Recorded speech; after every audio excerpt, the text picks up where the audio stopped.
Hello there, night owls and dream wanderers. Tonight we're diving into something that'll probably make you question everything you think. About childhood innocence and the mysteries of young minds.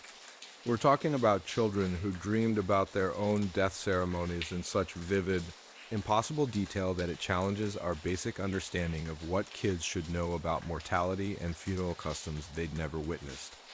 Before you settle in with your favorite blanket and maybe dim those lights a little more, go ahead and hit that like button if you're genuinely enjoying these strange nocturnal journeys we take together. And subscribe if you want more of these bizarre historical rabbit holes. I'd love to know where you're tuning in from tonight and what time it is in your corner of the world. Drop a comment below because it's always fascinating to see our global community of insomniacs checking in from everywhere. Now, I should probably warn you, if you're one of those people who gets unsettled thinking about kids and mortality, tonight might be dodging. But here's the thing, these aren't horror stories. They're mysteries. They're windows into something we don't understand about consciousness, memory, and the strange ways young minds sometimes access information that seems impossible for them to have. Anyway, let's start with what might be the most unsettling case I've found. A 7-year-old girl in 1800s rural Ireland who described her own wake with such accuracy that it literally became the template for her actual funeral 6 months later. So picture this. It's 1847 in County Cork, Ireland, and 7-year-old Mary O'Sullivan wakes up one morning and calmly tells her mother, "Ma'am, I saw my wake last night and you had the wrong flowers." Now, Mary's mother, Bridget, is trying to get 3 kids fed and out the door for their chores, so she's only half listening. But then Mary starts describing details that make Bridget stop what she's doing and actually pay attention. The flowers were supposed to be white roses from Mrs. Murphy's garden, not the yellow ones you picked. And Uncle Seamus was wearing his Sunday coat, the black one with the torn pocket, and he was crying into his hands the way he did when Grandfather died. Here's the thing that made Bridget's blood run cold. Mary had never been to a wake. Irish families in 1847 didn't bring small children to death vigils.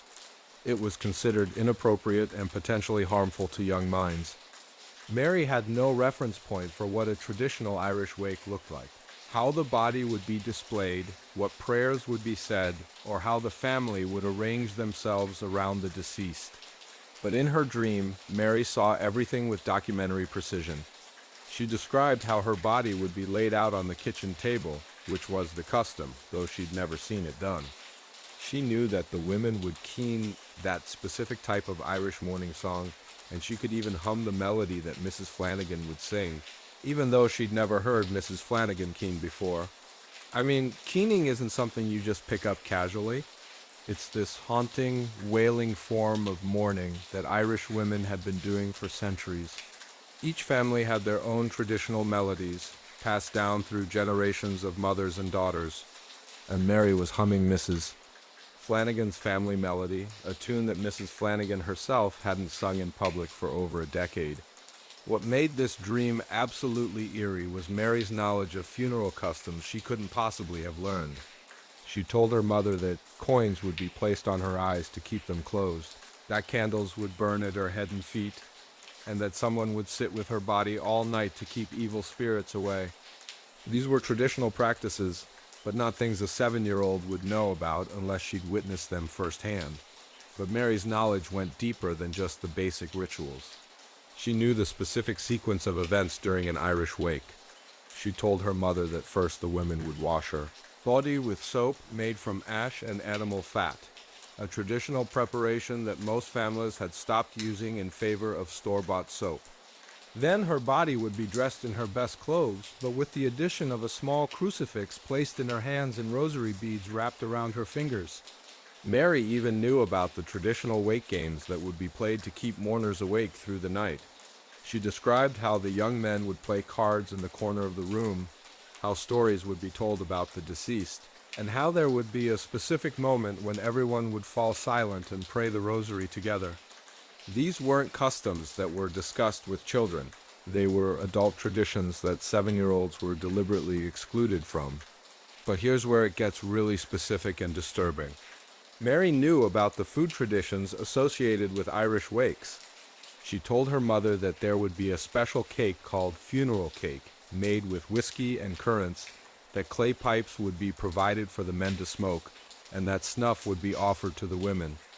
She knew that specific prayers would be said before each meal and that certain foods were considered unlucky to serve at wakes. Mary also demonstrated impossible knowledge of the social hierarchies and family politics that governed Irish wakes.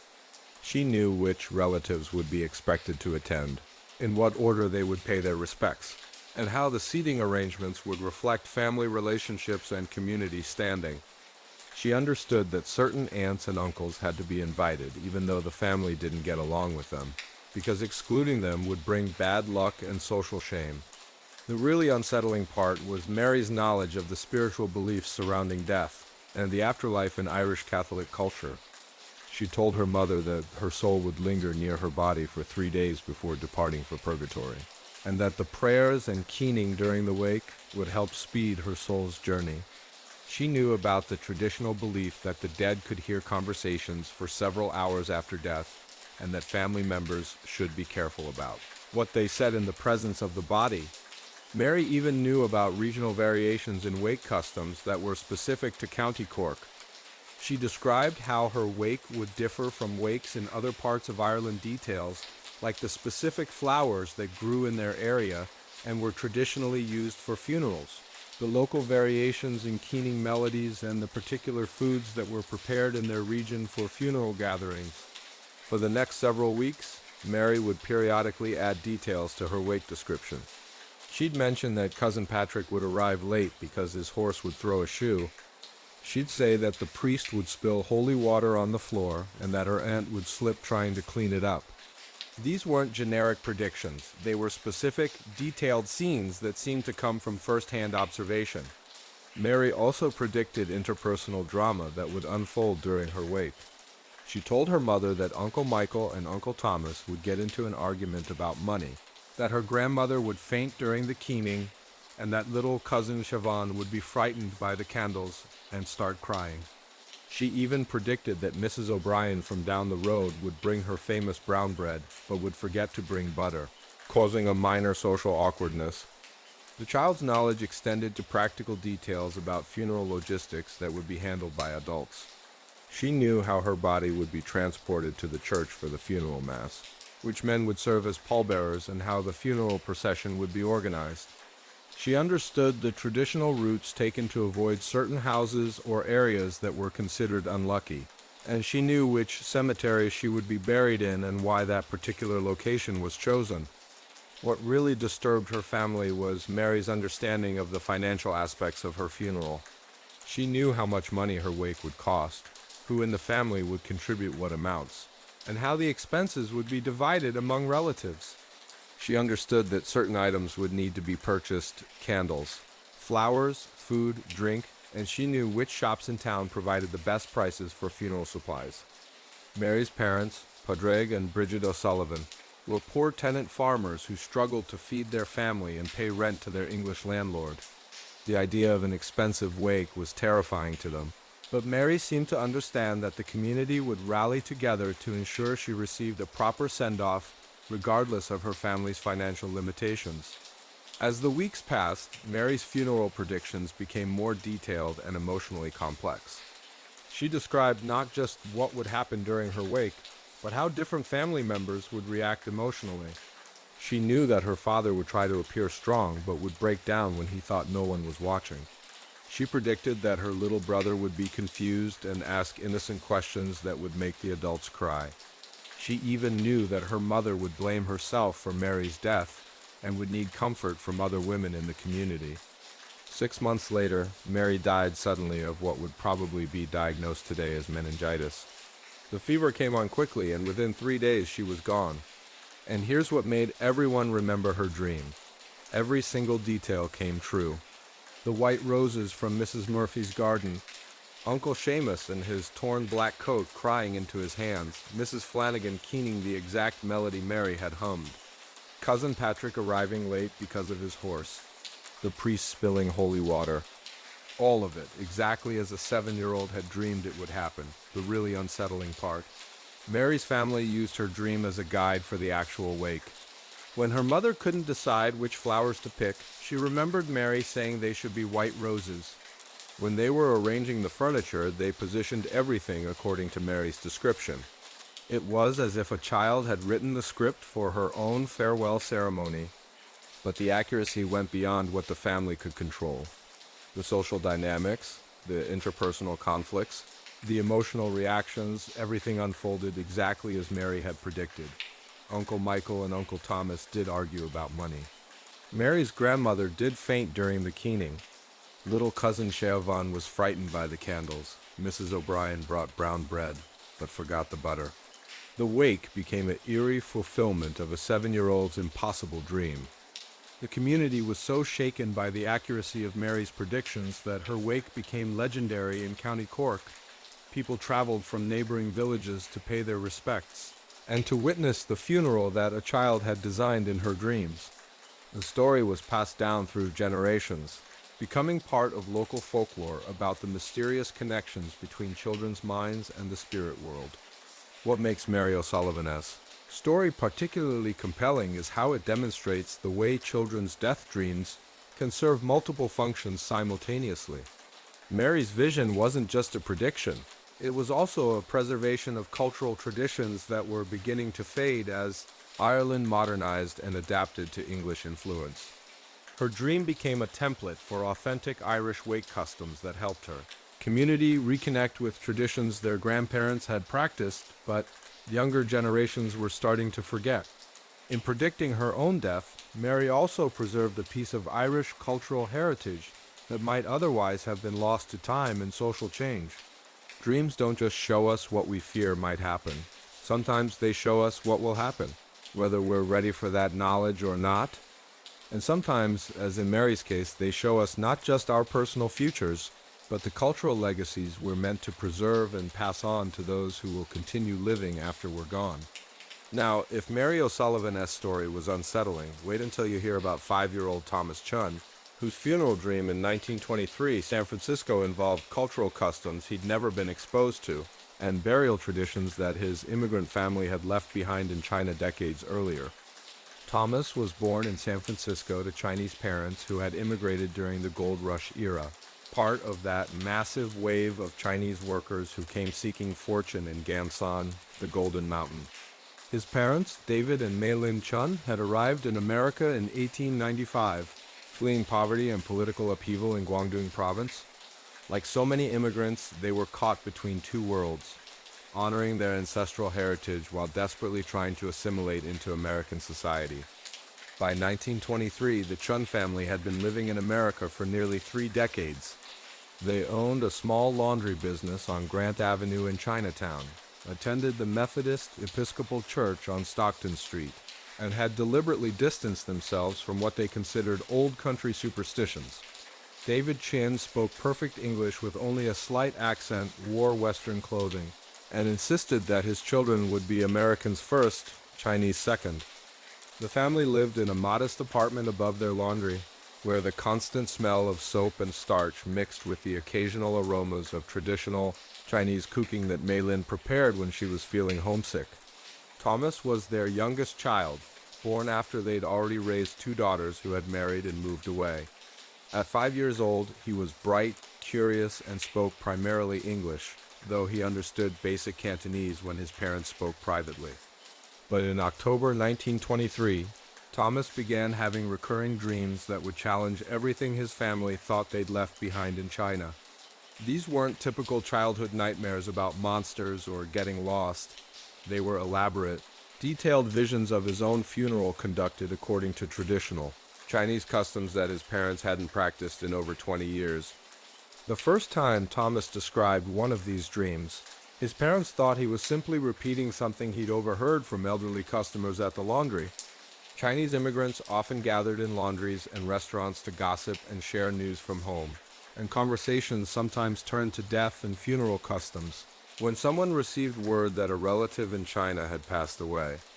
But as Thomas continued describing his funeral dreams with increasing detail and accuracy, David and Mei-Lin realized that their son was accessing cultural knowledge that went far beyond anything he could have overheard in casual conversation.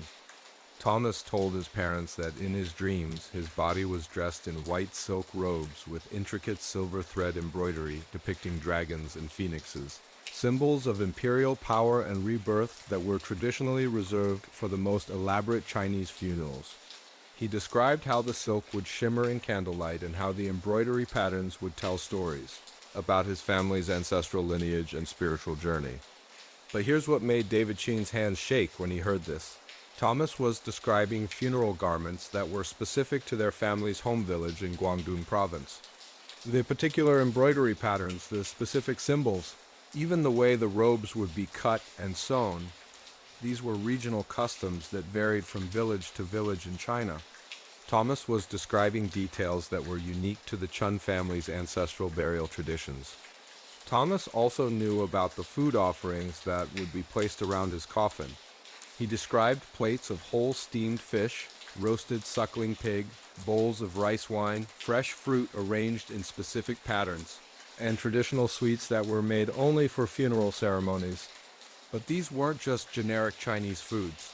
Thomas knew about dishes that were specific to funeral customs in Guangdong province, including recipes and preparation methods that Mei Lin hadn't used since leaving China. The boy described how oranges would be arranged in groups of 8 around his coffin because 8 was a lucky number that would ensure prosperity for his family after his death. He knew that certain flowers would be avoided because they were associated with celebrations rather than mourning, and he understood the symbolic significance of different colored candles and their placement around the funeral altar. What really disturbed his parents was Thomas's knowledge of joss paper spirit, money that would be burned during his funeral to provide him with currency in the afterlife. Thomas could describe the intricate folding techniques used to create paper replicas of money, houses, cars, and other worldly goods that would be burned so his spirit could enjoy them in death. But Thomas wasn't just describing generic joss paper. He knew about specific types of spirit money that were traditionally burned for children who died young, including paper toys, miniature furniture for his afterlife home, and even paper servants who would care for him in the spirit world. These were elaborate funeral customs that required specialized knowledge and significant expense, traditions that poor immigrant families like the Chuns had abandoned out of necessity. Thomas also demonstrated impossible knowledge of Chinese funeral rituals and spiritual beliefs. He told his parents that his coffin would need to be oriented to face east, toward China, so his spirit could find its way back to the ancestral homeland. He knew about the mirrors that would be placed near his body to reflect evil spirits and protect his soul during its vulnerable transition from life to death. The 5-year-old could describe the specific prayers that would be chanted during his funeral, including verses in classical Chinese that he'd never been taught. He knew about the role of professional mourners who would be hired to keen and wail during the ceremony, and he understood the complex family hierarchies that would determine which relatives had which responsibilities during the funeral process. Perhaps most remarkably, Thomas knew about feng shui principles that would govern his burial. He told his parents that his grave would need to be positioned according to the landscape's natural energy flows, taking into account the direction of nearby hills and water sources. He understood that the placement of his burial site would affect his family's fortune for generations, and he could describe the specific geographical features that would make a burial location auspicious or unlucky. Thomas even knew about the traditional mourning period that would follow his death. He described how his family would observe specific rituals for 49 days after his burial, including daily offerings of food and incense at his gravesite. He knew that his parents would wear white clothing for a full year, and that certain family celebrations would be canceled or modified to honor his memory. What made Thomas's dreams even more extraordinary was his knowledge of dialect and regional variations in Chinese funeral customs. When he described the prayers and songs that would be performed at his funeral, he used specific Cantonese phrases and pronunciations that were unique to his family's home village. These weren't generic Chinese expressions. They were local dialectal terms that even other Cantonese speakers in San Francisco might not recognize. David Chen was particularly shaken when Thomas described ancestral worship practices that would be incorporated into his funeral. The boy knew the names of deceased Chun family members going back several generations, and he understood their positions in the family's spiritual hierarchy. He could describe which ancestors would be invoked during his funeral ceremony and what specific offerings would be made to ensure their support for his soul's journey to the afterlife. Thomas also demonstrated knowledge of traditional Chinese medicine and its relationship to death and burial. He told his parents that certain herbs would be burned during his funeral to purify his body and protect his spirit from malevolent influences. He knew about the traditional belief that illness and death were caused by imbalances in the body's vital energy, and he understood how funeral rituals were designed to restore spiritual harmony and prevent his death from bringing misfortune to his family. For months, David and Mei Lin tried to rationalize their son's impossible knowledge. They wondered if Thomas had somehow accessed books or newspapers about Chinese customs, but the boy couldn't read Chinese characters and had never shown interest in their cultural heritage. They considered whether elderly neighbors might have shared stories with him, but when they discreetly inquired, they discovered that even the oldest Chinese immigrants in their community didn't know many of the specific details that Thomas described. The family's Methodist pastor, Reverend Williams, suggested that Thomas might be experiencing what he called ancestral memories, a phenomenon he'd heard described by missionaries who worked in China. According to this theory, cultural knowledge could somehow be transmitted through family bloodlines, allowing children to access information about traditions and customs that their parents had never explicitly taught them. But even this explanation didn't fully account for the specificity and accuracy of Thomas's funeral dreams. The boy wasn't just demonstrating general knowledge about Chinese culture, he was accessing detailed information about customs that were specific to his family's ancestral village, practices that even his parents had partially forgotten after decades of living in America. Thomas's dreams also included predictions about how his death would affect his family's relationship with San Francisco's Chinese community. He told his parents that his funeral would bring together Chinese families who had grown apart over the years, and that the ceremony would inspire other immigrant families to reconnect with traditional customs they had abandoned. He predicted that his death would become a turning point for the Sheng family's cultural identity, forcing them to confront their ambivalence about preserving Chinese traditions while pursuing American dreams.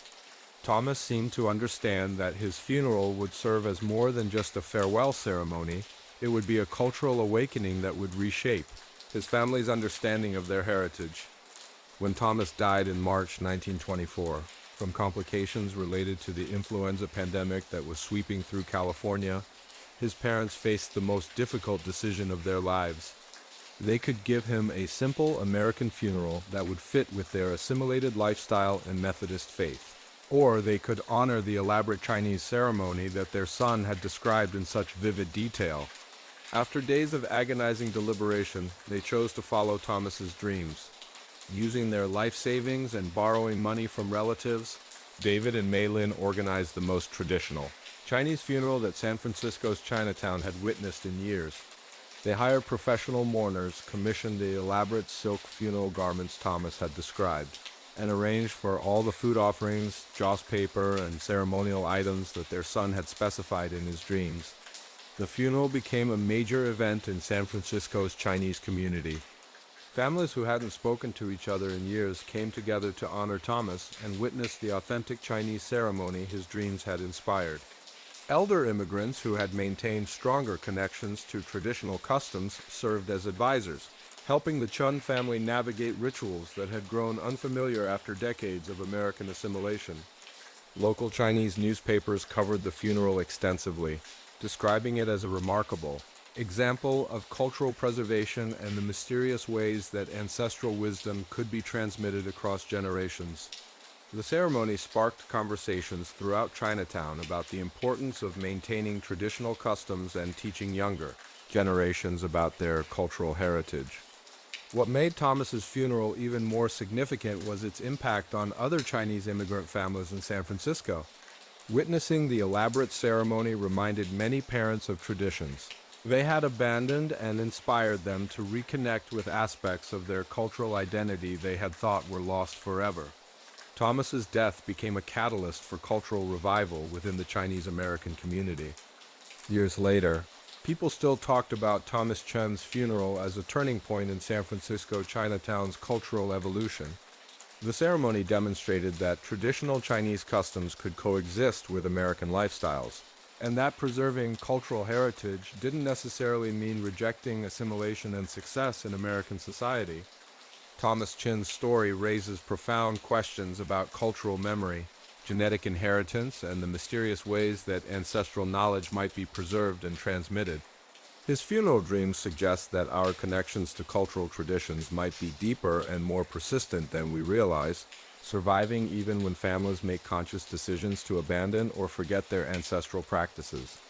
In 1889 Chicago, 6-year-old Anna Kowalski began describing her own funeral with perfect knowledge of polished burial customs that were being lost as immigrant families adapted to American life. But what made Anna's story particularly fascinating was how her dreams revealed the intricate web of traditions, family dynamics, and cultural memory that bound together Chicago's rapidly growing Polish community. Anna's parents, Stefan and Katarzyna Kowalski, had arrived in Chicago in 1884, part of the massive wave of Polish immigration that would eventually make Chicago home to one of the largest Polish populations outside of Poland itself. They'd fled their village near Krakow during a particularly harsh winter when crop failures and increased taxation by Austrian authorities made survival nearly impossible. Stefan found work in the stockyards, that sprawling industrial complex that made Chicago the hog butcher for the world. Every morning before dawn, he'd walk through the muddy, blood-soaked streets of Packingtown, joining thousands of other immigrant men who turned cattle and pigs into the meat that fed America. It was brutal, dangerous work that left him exhausted and reeking of animal blood, but it paid enough to rent a small apartment above a bakery on Noble Street in what was becoming known as Polish Downtown. Katarzyna took in sewing to supplement their income, hunching over intricate embroidery work by candlelight while Stefan slept off the exhaustion of his 12-hour shifts. She specialized in traditional Polish folk costumes for weddings and religious celebrations, her skilled fingers recreating the complex patterns and symbols she'd learned from her own mother back in the old country. By 1889, the Kowalski family had achieved what many immigrants considered modest success. They'd saved enough money to move into a slightly larger apartment with 2 bedrooms, and Stefan had been promoted to floor supervisor at the meatpacking plant. Anna was their youngest child, born after they'd already raised 2 sons who were now working alongside their father in the yards. But despite their American dreams, the Kowalski family remained deeply connected to their Polish identity.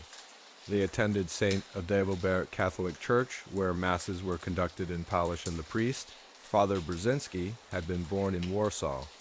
Their neighborhood was so thoroughly Polish that Anna could walk for blocks without hearing English spoken, and the shops, bakeries, and taverns all catered to Polish tastes and customs. However, like many immigrant families caught between 2 worlds, the Kowalskis had gradually simplified or abandoned some of their more elaborate cultural traditions. The complex funeral and mourning customs they remembered from their village required time, money, and community coordination that was difficult to maintain in the fast-paced urban environment of industrial Chicago. So when 6-year-old Anna began having detailed dreams about her own funeral, describing traditional Polish burial customs with impossible accuracy, her parents were shaken in ways they couldn't fully explain.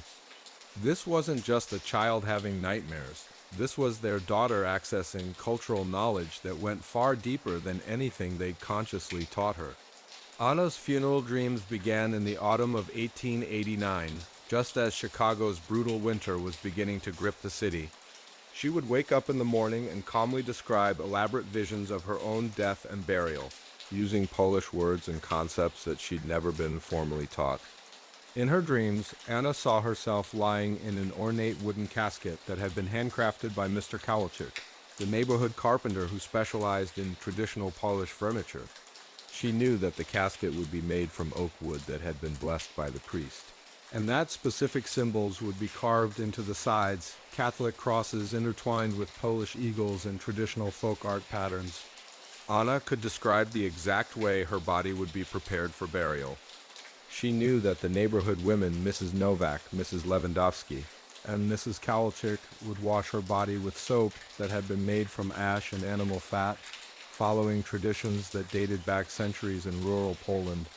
She understood that her hair would be braided with ribbons and patterns that indicated she had died unmarried and pure, and that specific herbs would be placed in the folds of her funeral dress to protect her soul during its journey to the afterlife.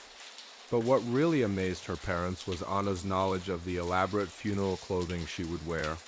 She described a traditional Polish funeral dress made from black wool, with intricate embroidery and silver thread that told stories about her family's regional origin and social status.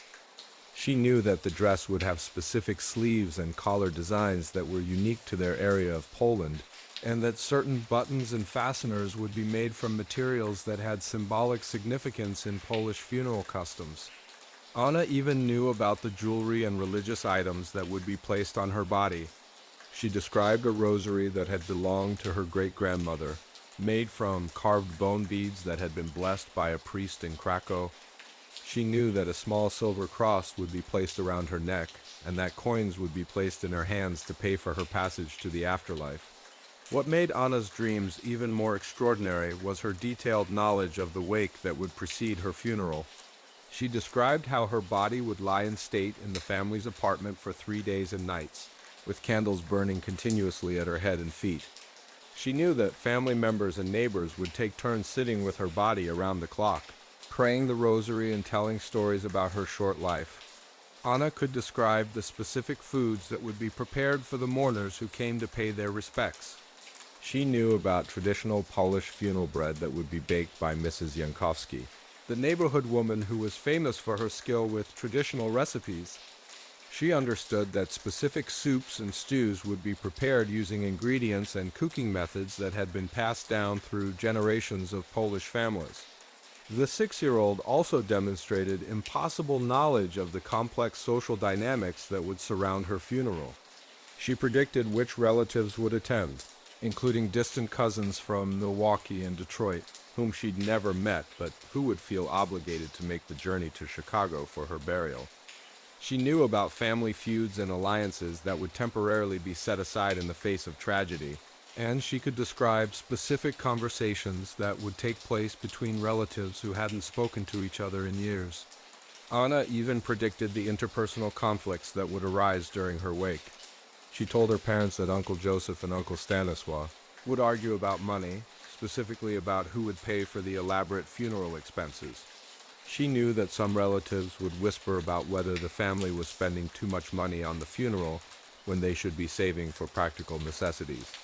But Anna's knowledge extended beyond family dynamics to encompass the broader Polish community's response to her death. She described how Father Brzezinski would conduct her funeral mass in Latin, but would also include specific Polish hymns and prayers that weren't typically part of American Catholic services.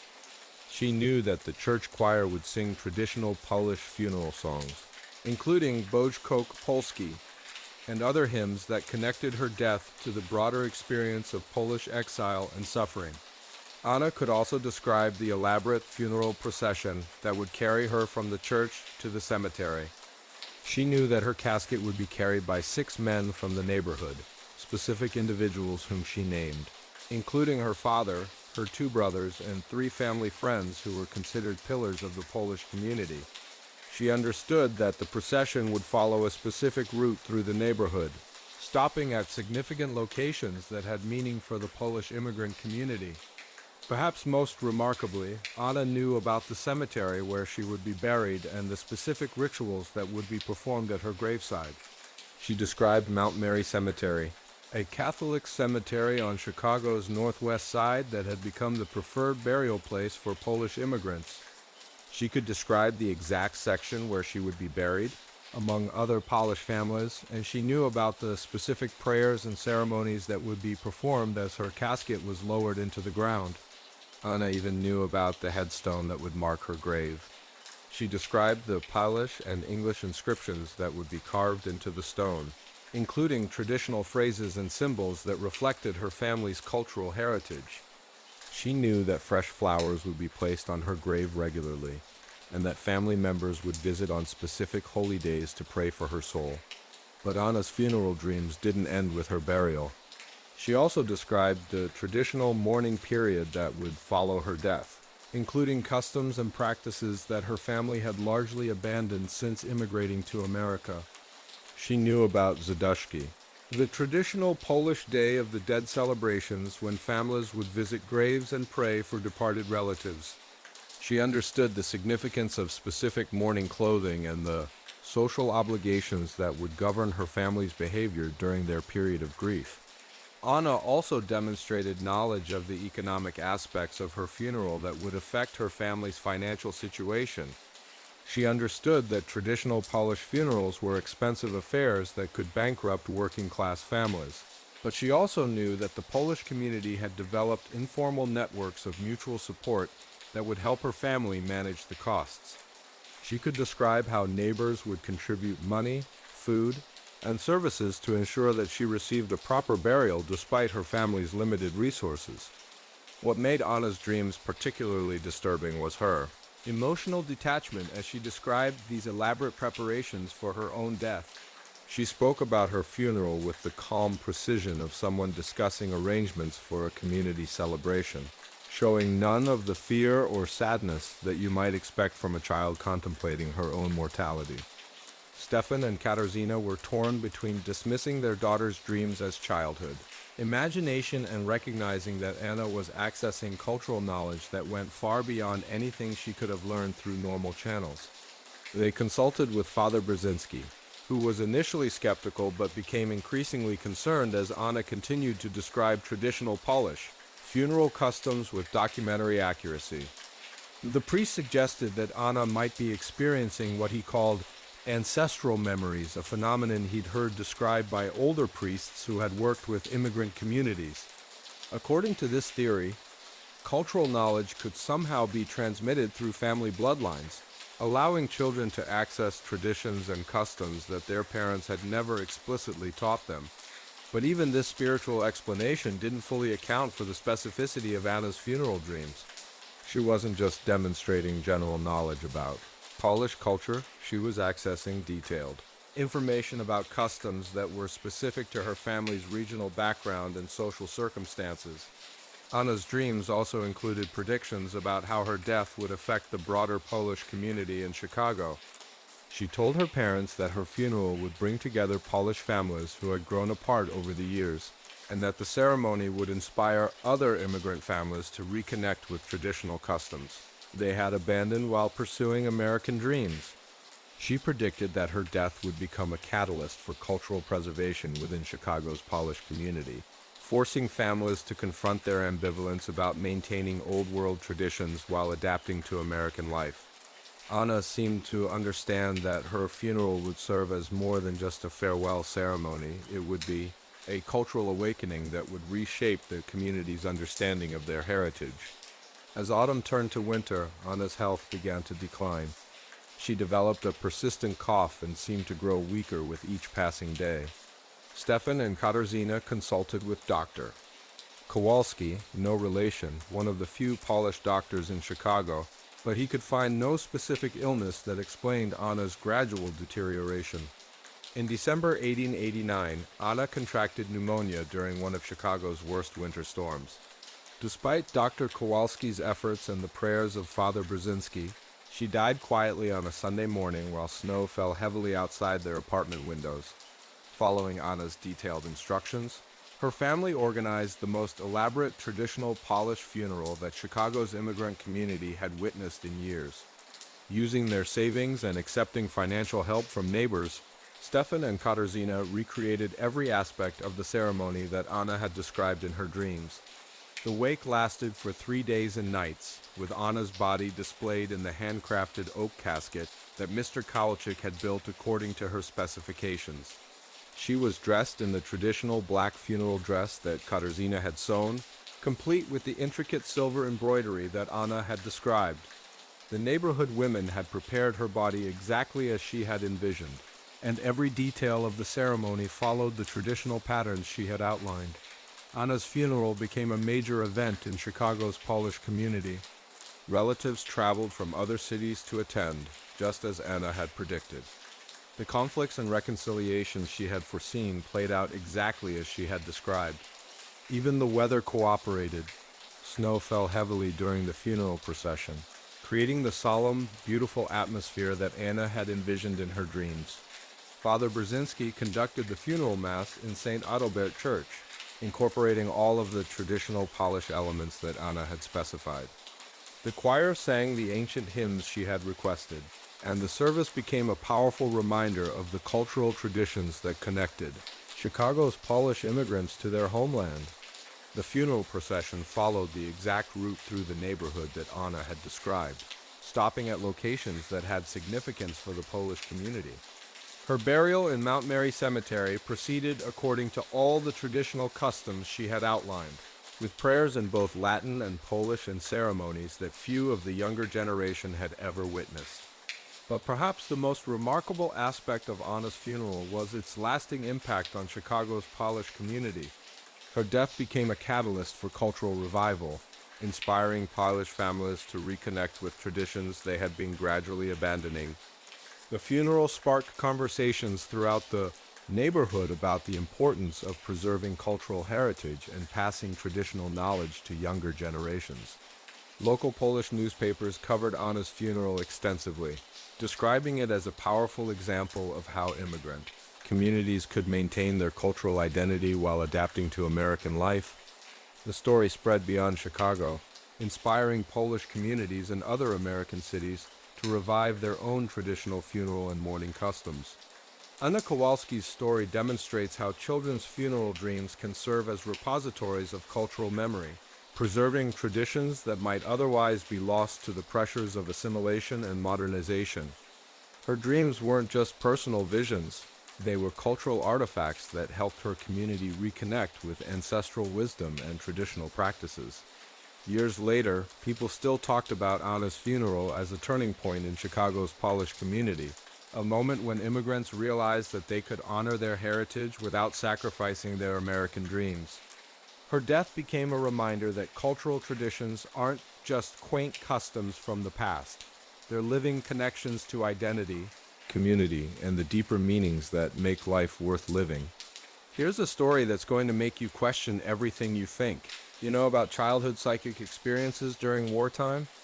In 1863, at the height of the American Civil War, an 11-year-old orphan named Samuel Fletcher living in Philadelphia institution had a series of dreams about his own military funeral that were so detailed and accurate they convinced Union Army officials that some children possessed supernatural knowledge about military protocols they couldn't have learned through normal means. Samuel had been living at the Girard College for Orphans since his parents died of typhoid in 1861. This institution, founded by the wealthy merchant Stephen Girard, provided education and care for fatherless boys from poor families. The school was designed to be a self-contained community where boys could receive practical education and moral instruction that would prepare them for useful lives as American citizens. Samuel was a bright, studious child who excelled in his lessons but had no military background or exposure to Army life beyond occasionally seeing uniformed soldiers marching through Philadelphia streets. The city was a major Union Army supply center during the war, but the civilian population, especially children in institutional care, were deliberately shielded from the graphic realities of military death and burial procedures. Philadelphia in 1863 was a city transformed by war. The streets buzzed with activity as trains arrived daily carrying wounded soldiers to the city's hospitals, while other trains departed loaded with supplies, ammunition, and fresh recruits heading south to join the fighting. The smell of gunpowder from the nearby arsenals mixed with the smoke from factories working around the clock to produce uniforms, weapons, and medical supplies for the Union cause. But despite this military atmosphere, children at institutions like Girard College were carefully insulated from the war's brutality. The authorities didn't want young minds traumatized by exposure to the constant stream of casualties and death that characterized Civil War military operations. Samuel's world was bounded by classroom lessons, dormitory routines, and supervised activities that had little connection to the carnage taking place on distant battlefields. Yet starting in the spring of 1863, Samuel began having incredibly detailed dreams about his own death as a Union soldier and subsequent military burial that demonstrated impossible knowledge of Army protocols, battlefield medicine, and military funeral procedures that an 11-year-old civilian couldn't have accessed through any normal channels. In his recurring dreams, Samuel saw himself dressed in Union Army blue, carrying a Springfield rifle and marching with Pennsylvania infantry across battlefields covered with morning mist and the detritus of previous conflicts. He could describe the weight of his equipment, the sound his boots made on muddy ground, and the way his uniform would feel after days of marching and fighting. These weren't generic military fantasies. They were specific, visceral descriptions of soldier life that included details about camp routines, military discipline, and the camaraderie between men facing death together. Samuel described falling during battle, wounded by Confederate rifle fire that caught him in the chest as he was reloading his musket behind a makeshift barricade of fallen logs. In his dream, he could feel the impact of the mini-ball, the sudden burning sensation, and the way his legs gave out beneath him as he collapsed onto the battlefield. He described the sounds of battle continuing around him, the crack of rifles, the screams of wounded men, the shouted orders of officers trying to maintain formation under enemy fire. But what made Samuel's dreams truly extraordinary was his detailed knowledge of Civil War military funeral procedures.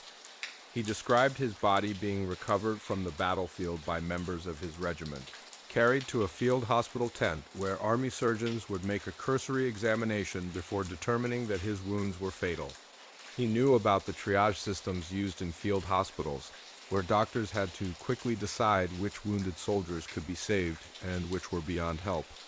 Samuel could describe the specific embalming techniques that had been developed during the Civil War for preserving soldiers' remains during long transport to family burial sites. He knew about the use of arsenic-based chemicals that would prevent decomposition, the way bodies were prepared in field morgues, and the zinc-lined coffins that were used for military dead who would be shipped home by railroad. The 11-year-old demonstrated sophisticated knowledge of Civil War battlefield medicine and mortality management that was restricted to medical personnel and military undertakers.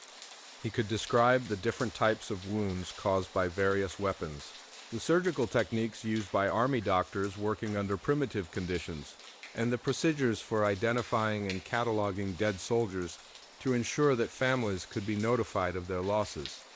Samuel also knew about the bureaucratic aspects of military death that were handled by Army clerks and administrative personnel.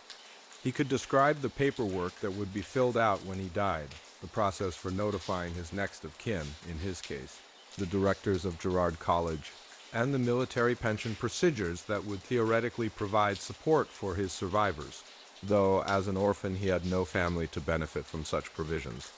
But perhaps most remarkably, Samuel could describe the exact format of Union Army funeral services with the precision of someone who had attended multiple military burials. He knew about the positioning of honor guards around the coffin, the specific bugle calls that would be played during military ceremonies, and the precise folding technique used for presenting flags to families of deceased soldiers. Samuel described how his coffin would be draped with an American flag during the funeral service, how the flag would be folded into a triangle with only the blue field of stars visible, and how it would be presented to the representative from Girard College who would be serving as his surrogate family member.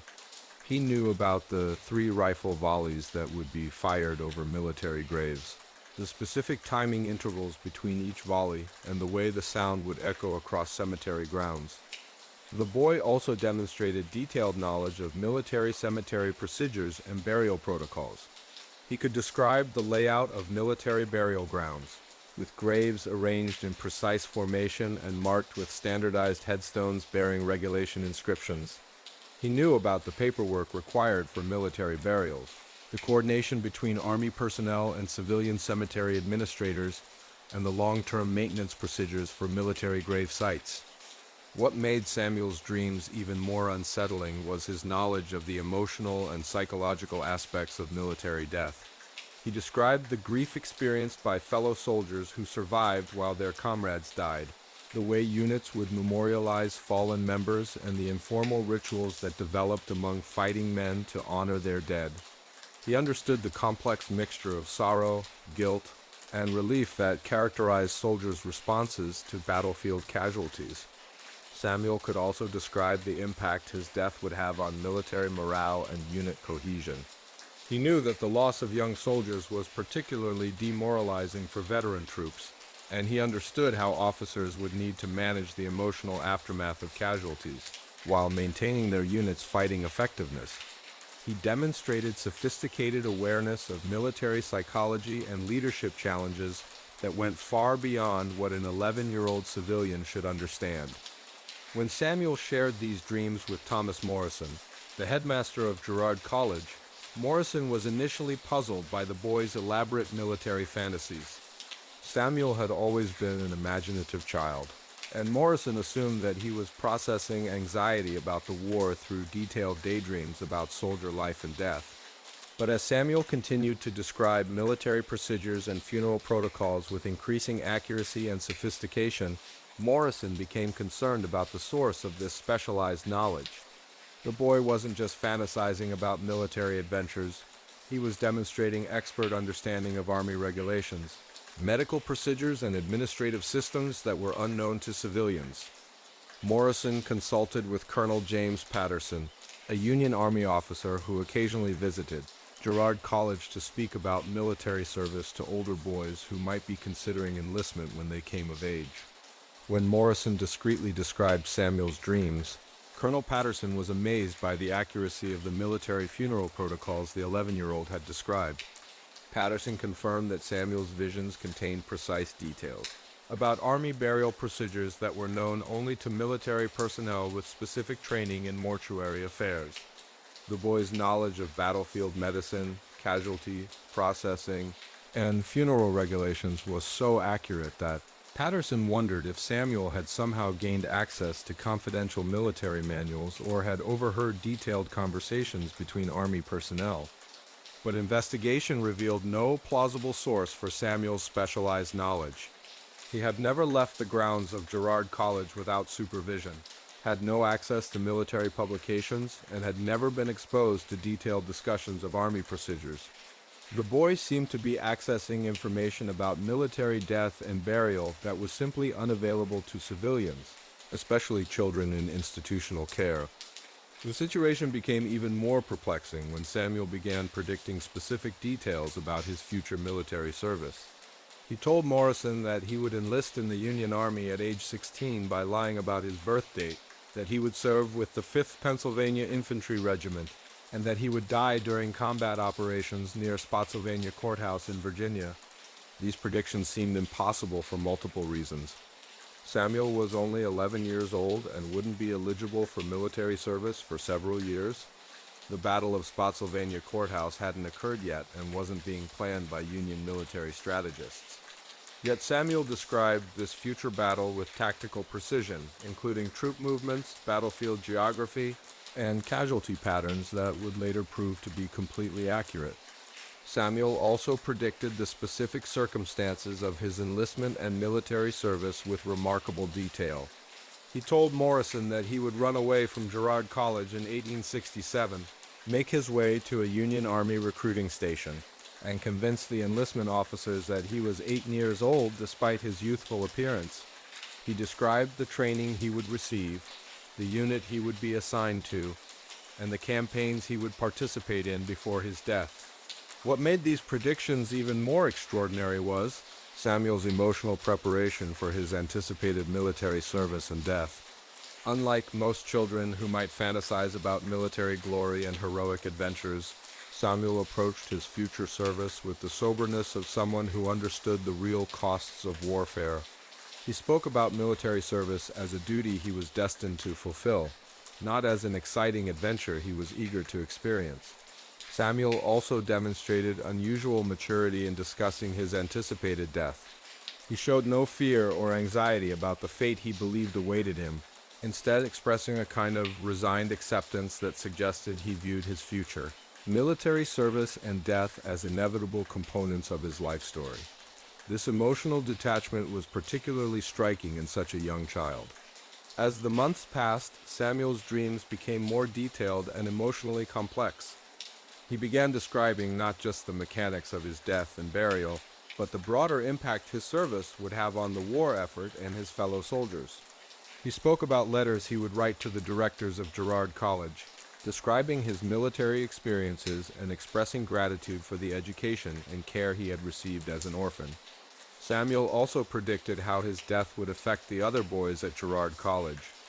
He told Morrison that news of his military service and death would inspire other orphans to consider army enlistment when they came of age, and that his story would become part of the institution's legacy of preparing young men for service to their country. In May 1864, exactly as Samuel had predicted a year earlier, the Battle of Spotsylvania Courthouse took place in Virginia. The tactical details of the battle, the geographic features of the battlefield, and the casualty patterns all match Samuel's prophetic descriptions with remarkable accuracy. Union and Confederate forces fought for control of key road junctions in some of the most brutal combat of the entire Civil War, with casualties mounting exactly as Samuel had foreseen.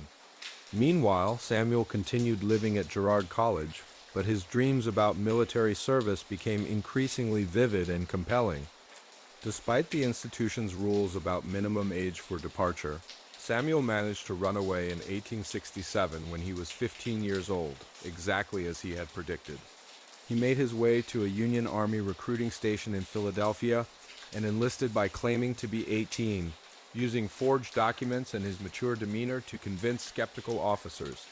Samuel was assigned to the 5th Pennsylvania Infantry Regiment, just as he had predicted, and underwent military training that proved to be exactly as he had described in his childhood dreams. His fellow soldiers noted that he seemed unusually well prepared for army life, as if he had been mentally rehearsing military routines for years before his actual enlistment.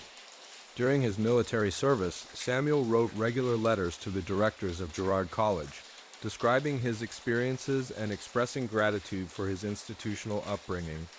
These letters demonstrated that his childhood dreams had been remarkably accurate in predicting not just the external circumstances of his military service, but also his internal emotional responses to army life. Samuel Fletcher was killed in action during a skirmish near Spotsylvania Courthouse in 1868 during post-war Reconstruction operations in Virginia. His military funeral was conducted exactly as he had envisioned in his childhood dreams, with honor guards, bugle calls, rifle volleys, and burial in a military cemetery with white wooden markers arranged in perfect formation. The accuracy of Samuel's prophetic dreams became legendary among Union Army veterans and Philadelphia's military community. His case was documented by Army chaplains and military officials as evidence that some children possessed what they called divine foreknowledge of their military destiny, granted to prepare them for service that was predetermined by higher powers. Colonel Patterson, who had investigated Samuel's childhood dreams, attended his funeral and was struck by the precision with which every detail matched the 11-year-old's predictions. The ceremony, the location, the participants, the emotional atmosphere. Everything unfolded exactly as Samuel had described years before his actual military service and death. What makes Samuel Fletcher's story particularly significant is how it demonstrates that prophetic dreams about death can sometimes span years, showing children not just their eventual fate, but the entire journey that will lead them to that predetermined ending. Samuel's dreams seem to serve as both prediction and preparation, giving him the knowledge and emotional readiness needed to fulfill a military destiny that was apparently written in his future long before he was old enough to choose it consciously. Samuel's story also raises profound questions about fate, free will, and the relationship between prophetic knowledge and personal choice. His childhood dreams showed him a specific future path, but rather than trying to avoid that fate, he seemed to embrace it as his destiny. His decision to run away and enlist could be seen as fulfilling his prophetic dreams, or as being driven by subconscious knowledge that made his predicted future feel inevitable. The case of Samuel Fletcher remains one of the most documented examples of long-term, prophetic dreaming about military service and death. His story continues to be studied by researchers interested in the relationship between childhood dreams and adult destiny, and it stands as a testament to the mysterious ways that some young minds seem able to access information about their futures that defies rational explanation. Here's a story that's going to make you question everything you think, about childhood psychic experiences during wartime. In 1863, at the height of the American Civil War, an 11-year-old orphan named Samuel Fletcher living in Philadelphia institution had a series of dreams about his own military funeral that were so detailed and accurate they convinced Union Army officials that some children possessed supernatural knowledge about military protocols they couldn't have learned through normal means. Samuel had been living at the Girard College for Orphans since his parents died of typhoid in 1861. This institution, founded by the wealthy merchant Stephen Girard, provided education and care for fatherless boys from poor families. The school was designed to be a self-contained community where boys could receive practical education and moral instruction that would prepare them for useful lives as American citizens. But Samuel wasn't just any orphan child. From the moment he arrived at Girard College, staff members noticed something unusual about him. He had an almost supernatural ability to observe and remember details that other children missed. He could describe conversations he'd overheard days earlier with perfect accuracy, recall the exact clothing that visitors had worn, and notice subtle changes in people's moods and behavior that seemed to escape everyone else's attention. Philadelphia in 1863 was a city transformed by war. The streets buzzed with activity as trains arrived daily carrying wounded soldiers to the city's hospitals, while other trains departed loaded with supplies, ammunition, and fresh recruits heading south to join the fighting. The smell of gunpowder from the nearby arsenals mixed with the smoke from factories working around the clock to produce uniforms, weapons, and medical supplies for the Union cause. But despite this military atmosphere, children at institutions like Girard College were carefully insulated from the war's brutality. The authorities didn't want young minds traumatized by exposure to the constant stream of casualties and death that characterized Civil War military operations. Samuel's world was bounded by classroom lessons, dormitory routines, and supervised activities that had little connection to the carnage taking place on distant battlefields. Yet starting in the spring of 1863, Samuel began having incredibly detailed dreams about his own death as a Union soldier and subsequent military burial that demonstrated impossible knowledge of Army protocols, battlefield medicine, and military funeral procedures that an 11-year-old civilian couldn't have accessed through any normal channels. In his recurring dream, Samuel saw himself dressed in Union Army blue, not just any uniform, but the specific regulation clothing issued to Pennsylvania infantry regiments. He could describe the wool fabric's texture, the brass buttons embossed with eagles, the leather equipment belts, and even the specific model of Springfield rifle he would carry. These weren't generic military fantasies. They were precise descriptions of actual Army equipment and uniforms that included details about manufacturing specifications and military regulations. Samuel described marching with his regiment across Virginia battlefields, sleeping in canvas tents arranged in precise military formation, and eating hardtack biscuits and salt pork from regulation Army mess kits. He knew about military discipline and daily routines that governed soldier life, morning reveille calls, inspection procedures, drill formations, and the complex hierarchy of military rank and command structure. The 11-year-old could describe specific Civil War battles with tactical precision that amazed adults who heard his accounts. He knew about troop movements, artillery placements, cavalry charges, and the brutal reality of infantry combat using muskets and bayonets. He could explain military strategy and battlefield geography with the sophistication of an experienced officer, despite never having received any military education or exposure to Army life. But what made Samuel's dreams truly extraordinary was his detailed knowledge of Civil War military funeral procedures. He described his own death in battle, wounded by Confederate rifle fire during a skirmish near Spotsylvania Courthouse in Virginia. In his dream, he could feel the impact of the mini ball that would kill him, the burning sensation in his chest, and the gradual loss of consciousness as he lay dying on the battlefield surrounded by the sounds of continuing combat. Samuel knew about the battlefield recovery procedures that would be used to collect his body. He could describe how members of his regiment would carry him to a field hospital tent, where army surgeons would make a quick examination before determining that his wounds were fatal.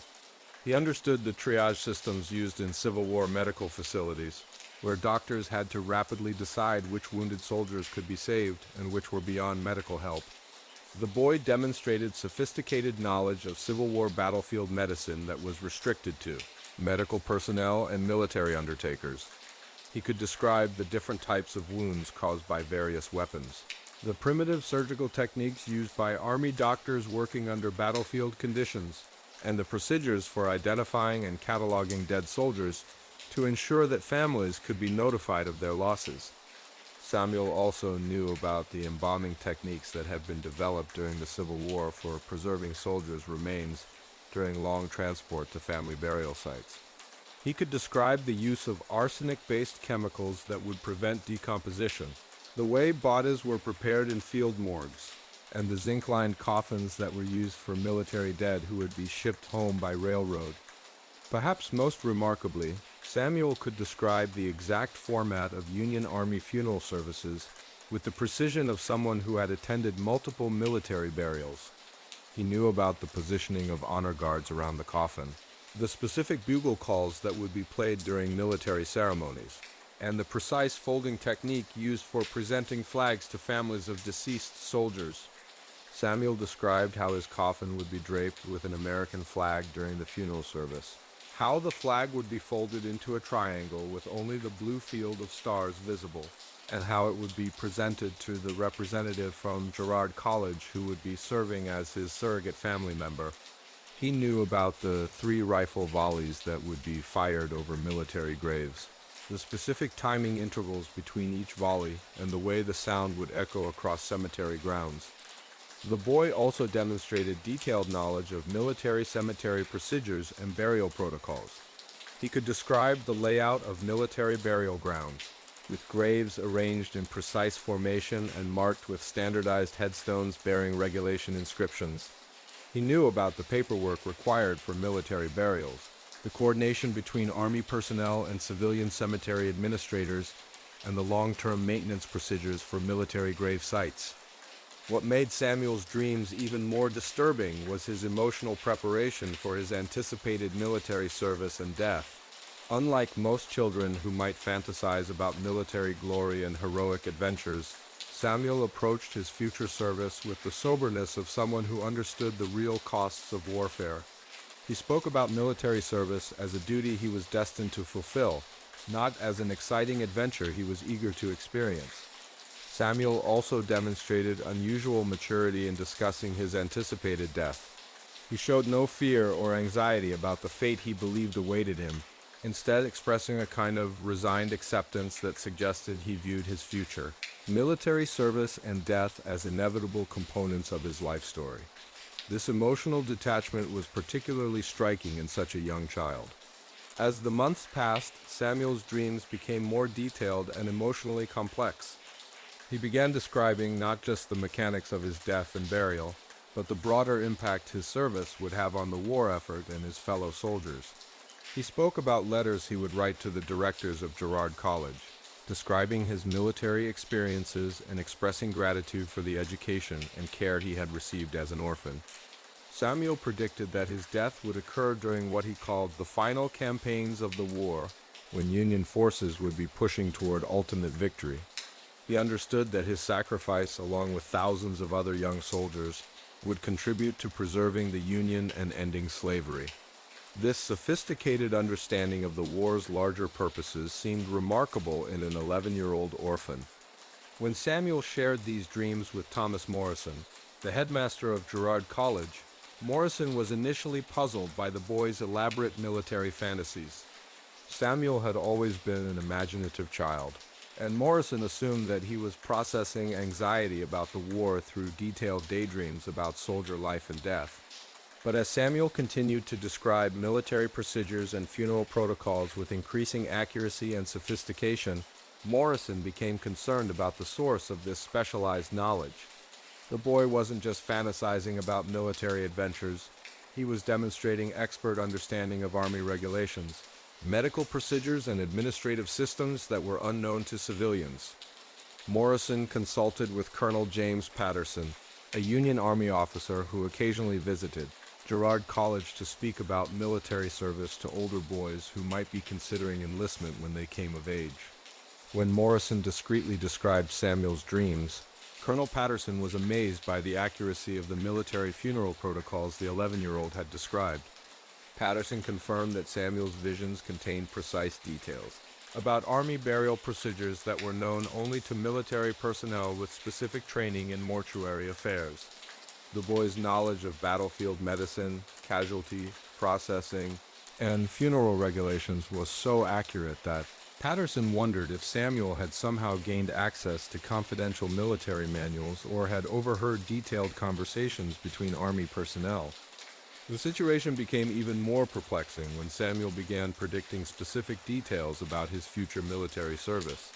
He told Morrison that he would enlist in the Union Army at age 16 by lying about his birth date, that he would serve with the 5th Pennsylvania Infantry Regiment, and that he would die during combat operations near Spotsylvania Courthouse in Virginia. These predictions seemed impossible for multiple reasons. Samuel was only 11 years old and wouldn't be eligible for military service for several years. The Battle of Spotsylvania Courthouse hadn't occurred yet and wasn't being planned by Union military strategists. Yet Samuel described this future battle with tactical precision, including troop movements, battlefield geography, and casualty patterns that would later prove to be completely accurate.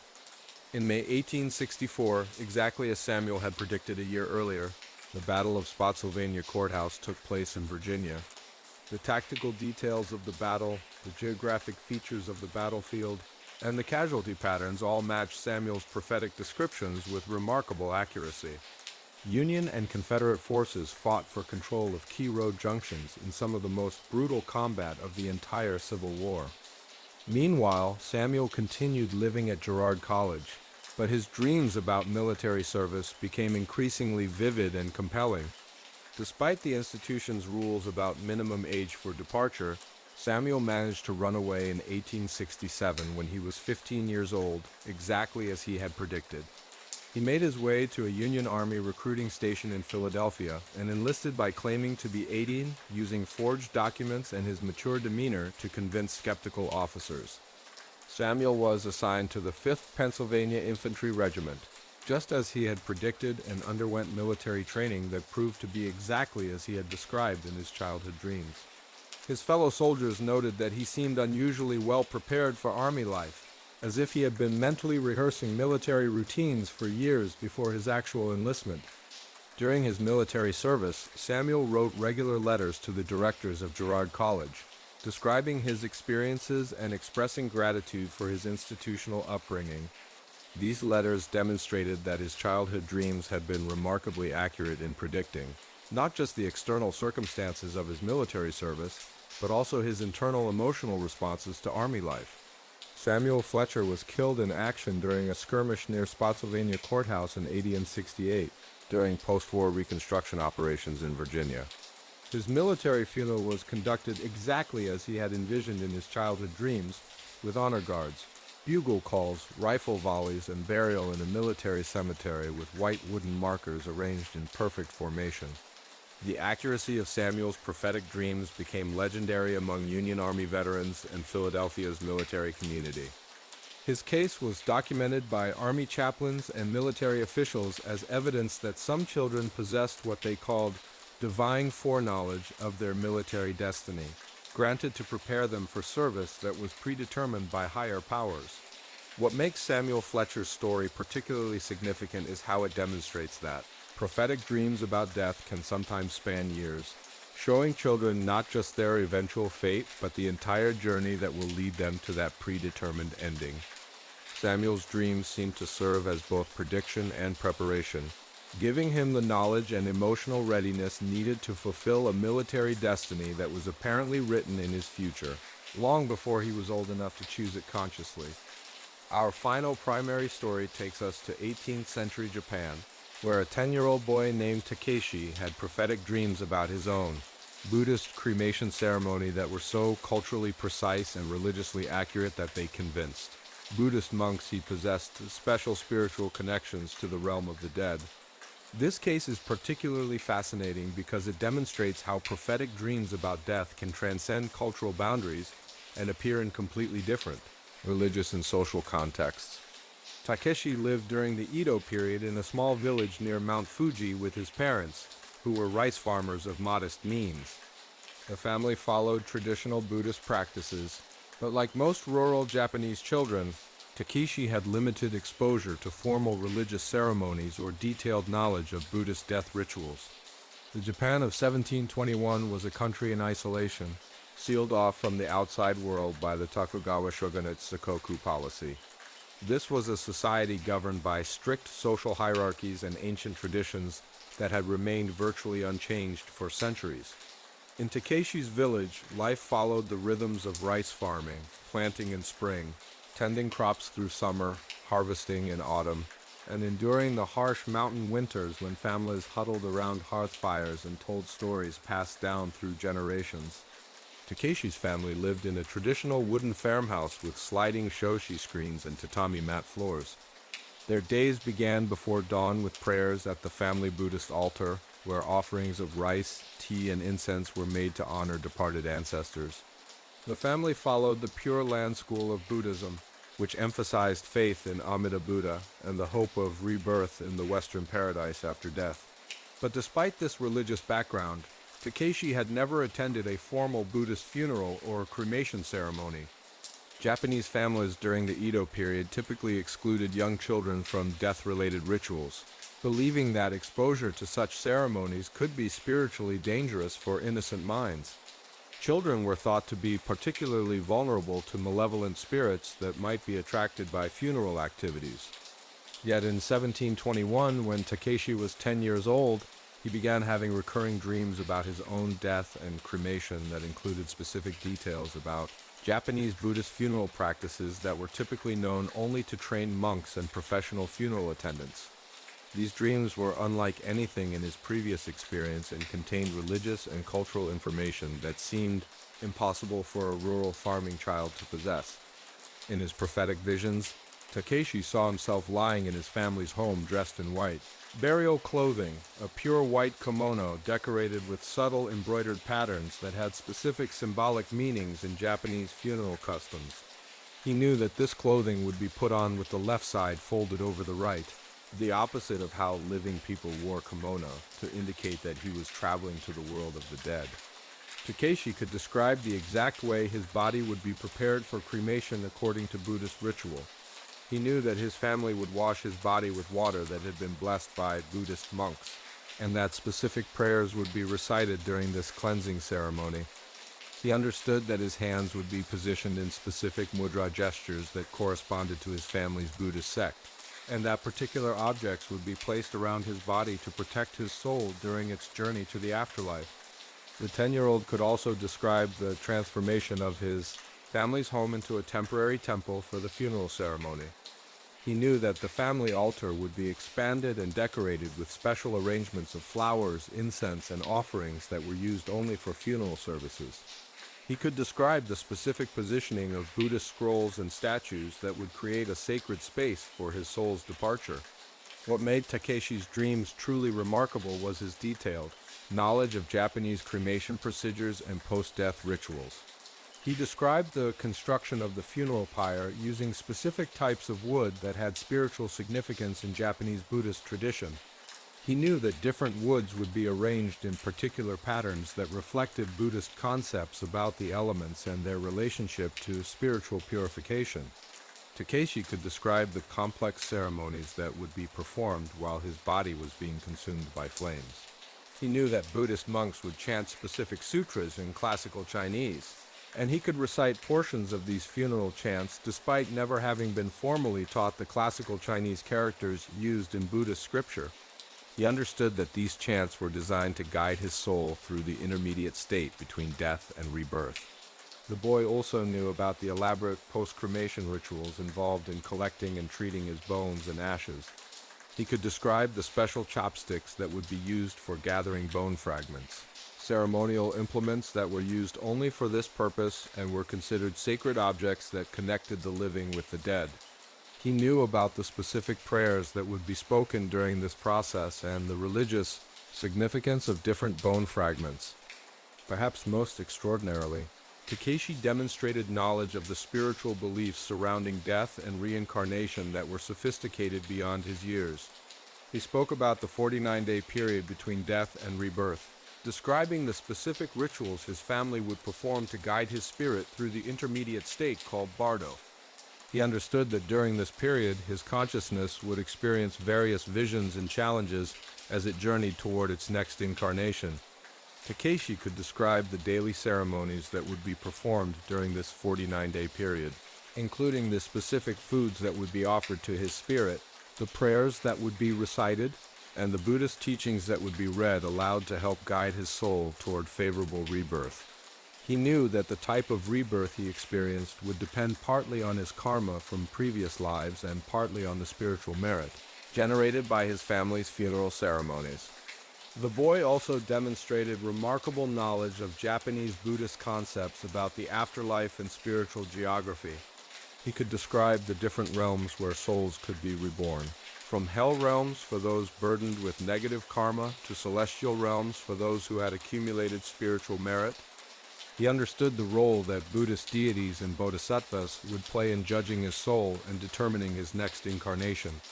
When Takeshi's father, Hiroshi, heard his son describing these Buddhist death rituals with such precision, he was deeply troubled. Rural Japanese families during the Edo period had tremendous respect for spiritual phenomena, but hearing a 10-year-old child describe his own funeral with religious accuracy was profoundly disturbing. Hiroshi worried that his son might be possessed by spirits or experiencing some form of supernatural influence that could bring misfortune to their family. Hiroshi consulted with Master Ryujin, the head monk at their village temple, asking him to evaluate the religious accuracy of Takeshi's dream descriptions. Master Ryujin was amazed by the boy's knowledge of Buddhist funeral procedures and concluded that Takeshi must have been blessed with special spiritual insights that allowed him to perceive his own karmic destiny. According to Master Ryujin, Takeshi's dream suggested that the boy possessed what Buddhist teachings called divine eye, the ability to perceive spiritual realities that were normally hidden from ordinary consciousness. This was considered one of the supernatural powers that could be developed through advanced meditation practice, but it was extremely rare for such abilities to manifest spontaneously in young children. The village community was divided about how to interpret Takeshi's prophetic dreams. Some believed he was blessed with special spiritual gifts that should be honored and respected. Others worried that the dreams represented an ominous spiritual disturbance that might bring misfortune to the entire village. A few community members suggested that Takeshi might be the reincarnation of a Buddhist monk or spiritual teacher who retained memories from previous lives. Master Ryujin decided to provide Takeshi with advanced Buddhist instruction, teaching him meditation techniques and spiritual practices that might help him understand and accept his prophetic visions. This religious education was extremely unusual for such a young child, but the monk believed that Takeshi's special spiritual circumstances required exceptional guidance.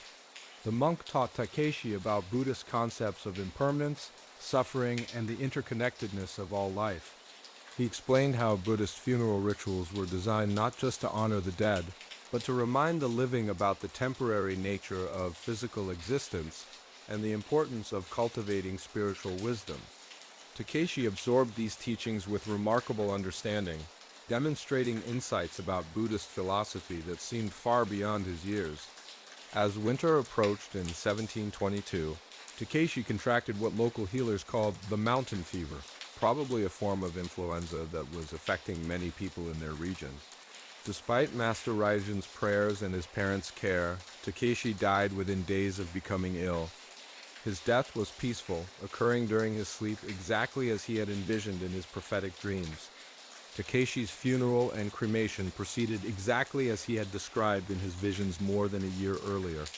Every detail matched his dreams with perfect accuracy, from the white funeral kimono to the specific arrangement of offerings around his body to the particular sutras chanted by the Buddhist monks.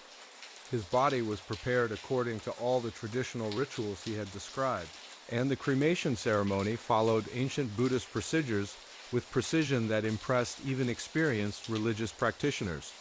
The cremation took place at dawn, as Takeshi had predicted, with his funeral pyre constructed using the specific types of wood he had identified in his dreams. The Buddhist monks chanted the exact sutras he had described, and his family observed all the religious protocols he had outlined.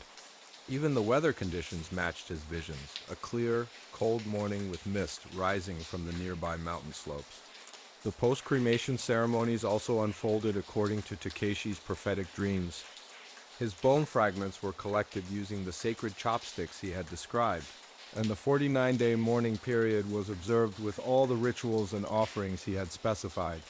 His family felt comforted by following the detailed guidance their son had provided through his dreams, as if Takeshi was still present to guide them through their grief. Master Raijin later wrote that Takeshi's death and funeral had demonstrated the reality of karmic destiny and the possibility that some individuals possess spiritual knowledge that transcends their normal life experience. The monk believed that Takeshi's prophetic dreams had served to prepare both the boy and his community for a death that was part of his spiritual journey toward enlightenment. The accuracy of Takeshi's dreams had a lasting impact on their village community. Many families became more attentive to their children's dreams and spiritual experiences, recognizing that young minds might sometimes access wisdom that adults had overlooked. The story of Takeshi's prophetic visions became part of local Buddhist folklore, passed down through generations as evidence of the mysterious connections between consciousness, karma, and destiny. What makes Takeshi's story particularly significant is how it shows that prophetic dreams about death can appear across different cultures and religious traditions, suggesting that the phenomenon might be a universal aspect of human consciousness rather than something specific to particular cultural or spiritual contexts. In 1756 Pennsylvania, 5-year-old Temperance Whitman began describing her own funeral with perfect knowledge of Quaker burial customs, despite living in a community where such practices were rarely discussed with children and where the Religious Society of Friends maintained strict beliefs about simplicity in all aspects of life, including death. Temperance lived with her family in a modest stone house on the outskirts of Philadelphia, where her father Ezekiel worked as a carpenter and her mother Charity tended their small farm and raised their 4 children according to strict Quaker principles. The Whitman family had been members of the Society of Friends for 3 generations, having originally come to Pennsylvania with William Penn's early settlers who sought religious freedom in the New World. The Quaker community in 1756 was still relatively small and close-knit, bound together by shared beliefs about the inner light that existed within each person and the importance of living simply, honestly, and peacefully. Quaker families deliberately avoided the elaborate rituals and ceremonies that characterized other Christian denominations, believing that such displays were worldly distractions from genuine spiritual experience. This philosophy of simplicity extended to their approach to death and mourning. Quaker funerals were deliberately plain affairs, conducted without music, elaborate eulogies, or ornate decorations. The emphasis was on silent worship, spontaneous testimony from community members who felt moved by the Spirit to speak, and acceptance of God's will in calling the deceased home to eternal rest.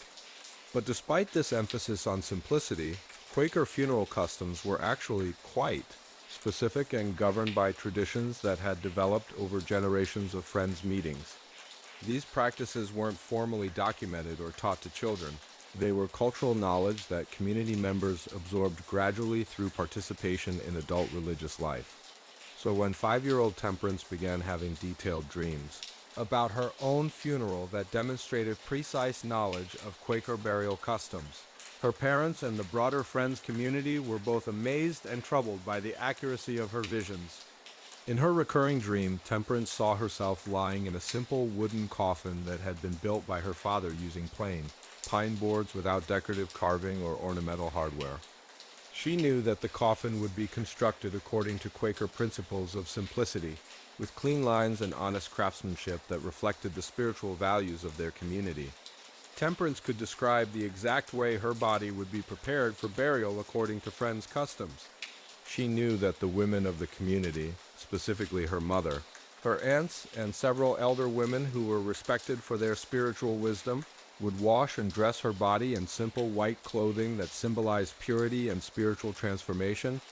The 5-year-old understood that there would be no flowers, elaborate decorations, or worldly displays at her funeral. Instead, the meeting house would be arranged with the same simple benches and plain walls that characterized regular Quaker worship services. The only concession to ceremony would be the presence of her small coffin at the front of the meeting room. What made Temperance's dreams remarkable was her detailed knowledge of how Quaker funeral services were conducted. She knew that there would be no predetermined program, no assigned speakers, and no formal liturgy. Instead, the service would begin with silent worship, during which community members would wait for the Holy Spirit to move them to share memories, prayers, or spiritual insights about her life and death. Temperance could predict which community members would feel called to speak during her funeral service. She knew that Elder Samuel Morris would share thoughts about childhood innocence and the certainty of salvation for young souls who died in a state of grace. She predicted that her teacher, Rebecca Thompson, would speak about Temperance's spiritual sensitivity and her unusual ability to understand religious concepts that seemed advanced for her age. The child also knew about the specific Quaker beliefs regarding death and the afterlife that would be referenced during her funeral. She understood that Friends believed in the immediate presence of departed souls with God, without the need for elaborate rituals or prayers for the dead. She knew that her funeral would emphasize celebrating her transition to eternal life, rather than mourning her earthly departure. Temperance could describe the burial ceremony that would follow the meeting house service. She knew that her coffin would be carried by 6 men from the community, her father, her uncles, and family friends who were considered pillars of the Quaker community. She understood that the procession to the burial ground would be conducted in silence, with community members walking behind the coffin in quiet contemplation. The 5-year-old also knew about the specific location where she would be buried. She described the Friends' burial ground outside town, where Quakers were laid to rest in simple graves marked only with plain, stone markers bearing names and dates without elaborate inscriptions or decorative elements. She knew that her grave would be positioned according to Quaker customs that emphasized equality in death as in life. Perhaps most remarkably, Temperance understood the theological concepts that governed Quaker approaches to death and mourning. She could explain that Friends believed death was simply a transition from earthly to heavenly existence, and that elaborate mourning or grief demonstrated lack of faith in God's goodness and wisdom. She knew that her family would be expected to accept her death with quiet resignation and trust in divine providence. Temperance also demonstrated knowledge of the social aspects of Quaker mourning customs. She knew that community members would gather at her family's home after the burial to share a simple meal, and offer comfort through presence rather than words. She understood that this gathering would be characterized by the same quiet, contemplative atmosphere that marked all Quaker social interactions. When Temperance shared these dreams with her parents, Ezekiel and Charity were initially puzzled by their daughter's detailed knowledge of funeral customs. Quaker children weren't typically exposed to discussions about death and burial, and the family had deliberately avoided traumatizing their young daughter with exposure to funeral services or cemetery visits. But as Temperance continued to describe Quaker burial practices with increasing accuracy, her parents became convinced that she was receiving some form of divine revelation. Quaker theology emphasized the possibility of direct spiritual communication from God, and they believed that children's innocent minds might be particularly open to such divine messages. The family consulted with Elder Morris and other respected members of their Friends meeting, who were equally amazed by Temperance's knowledge of Quaker funeral customs. The elders concluded that Temperance was experiencing what they called openings, direct spiritual communications that provided knowledge or insight beyond normal human understanding. As winter deepened in 1756, Temperance's health began to decline. She developed a persistent cough that gradually worsened despite her parents' care and the prayers of the Quaker community. The local doctor, who served several Quaker families in their area, diagnosed her condition as consumption and warned her parents that her prospects were poor given the limited medical treatments available. Temperance seemed to accept her declining health with remarkable calm for such a young child. She continued to share details from her dreams about the funeral service and burial that awaited her, almost as if she was providing her family and community with advanced preparation for the grief they would soon experience. Her peaceful acceptance of approaching death impressed the adults who witnessed it and seemed to confirm the spiritual authenticity of her prophetic visions. In February 1757, Temperance died peacefully at home, surrounded by family members and several elder women from the Quaker community who had been maintaining a quiet vigil during her final illness. Her death occurred exactly as she had described in her dreams, a gentle transition that seemed more like falling asleep than the struggle that often characterized deaths from consumption. Temperance's funeral unfolded precisely as she had envisioned in her prophetic dreams. Her father built the simple pine coffin she had described, and the community women prepared her body according to traditional Quaker customs. The funeral service in the meeting house followed the exact pattern she had predicted, with specific community members feeling moved to share the thoughts and prayers she had anticipated. The burial ceremony also proceeded according to Temperance's visions. The silent procession to the friend's burial ground, the simple graveside service, and the quiet gathering at the Whitman family home all matched her dreams with remarkable accuracy. Community members were struck by how perfectly her predictions had been fulfilled, interpreting this as evidence of genuine divine communication. Temperance Whitman's funeral became a significant spiritual event for Philadelphia's Quaker community. Her prophetic dreams were seen as confirmation of friends, beliefs about direct divine communication, and the special spiritual sensitivity of innocent children. Her story was shared among Quaker communities throughout Pennsylvania and beyond, becoming part of the religious folklore that helped bind the Society of Friends together. In 1889, 9-year-old Rayesh Sharma in the holy city of Varanasi began having detailed dreams about his own cremation ceremony that demonstrated impossible knowledge of Hindu funeral rituals, Sanskrit prayers, and complex theological concepts about death and rebirth that amazed his Brahmin family and the temple priests who served their community. Rayesh lived with his extended family in a traditional Hindu household near the banks of the sacred Ganges River, where his father Vishnu served as a temple priest and his mother Lakshmi worked as a weaver of ritual fabrics used in religious ceremonies.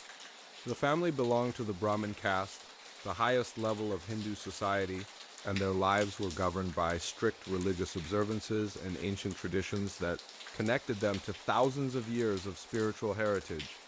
Varanasi in 1889 was one of Hinduism's most sacred cities, a place where pilgrims came from across India to worship, to study religious texts, and to die in the belief that death in this holy city would ensure moksha, liberation from the endless cycle of reincarnation.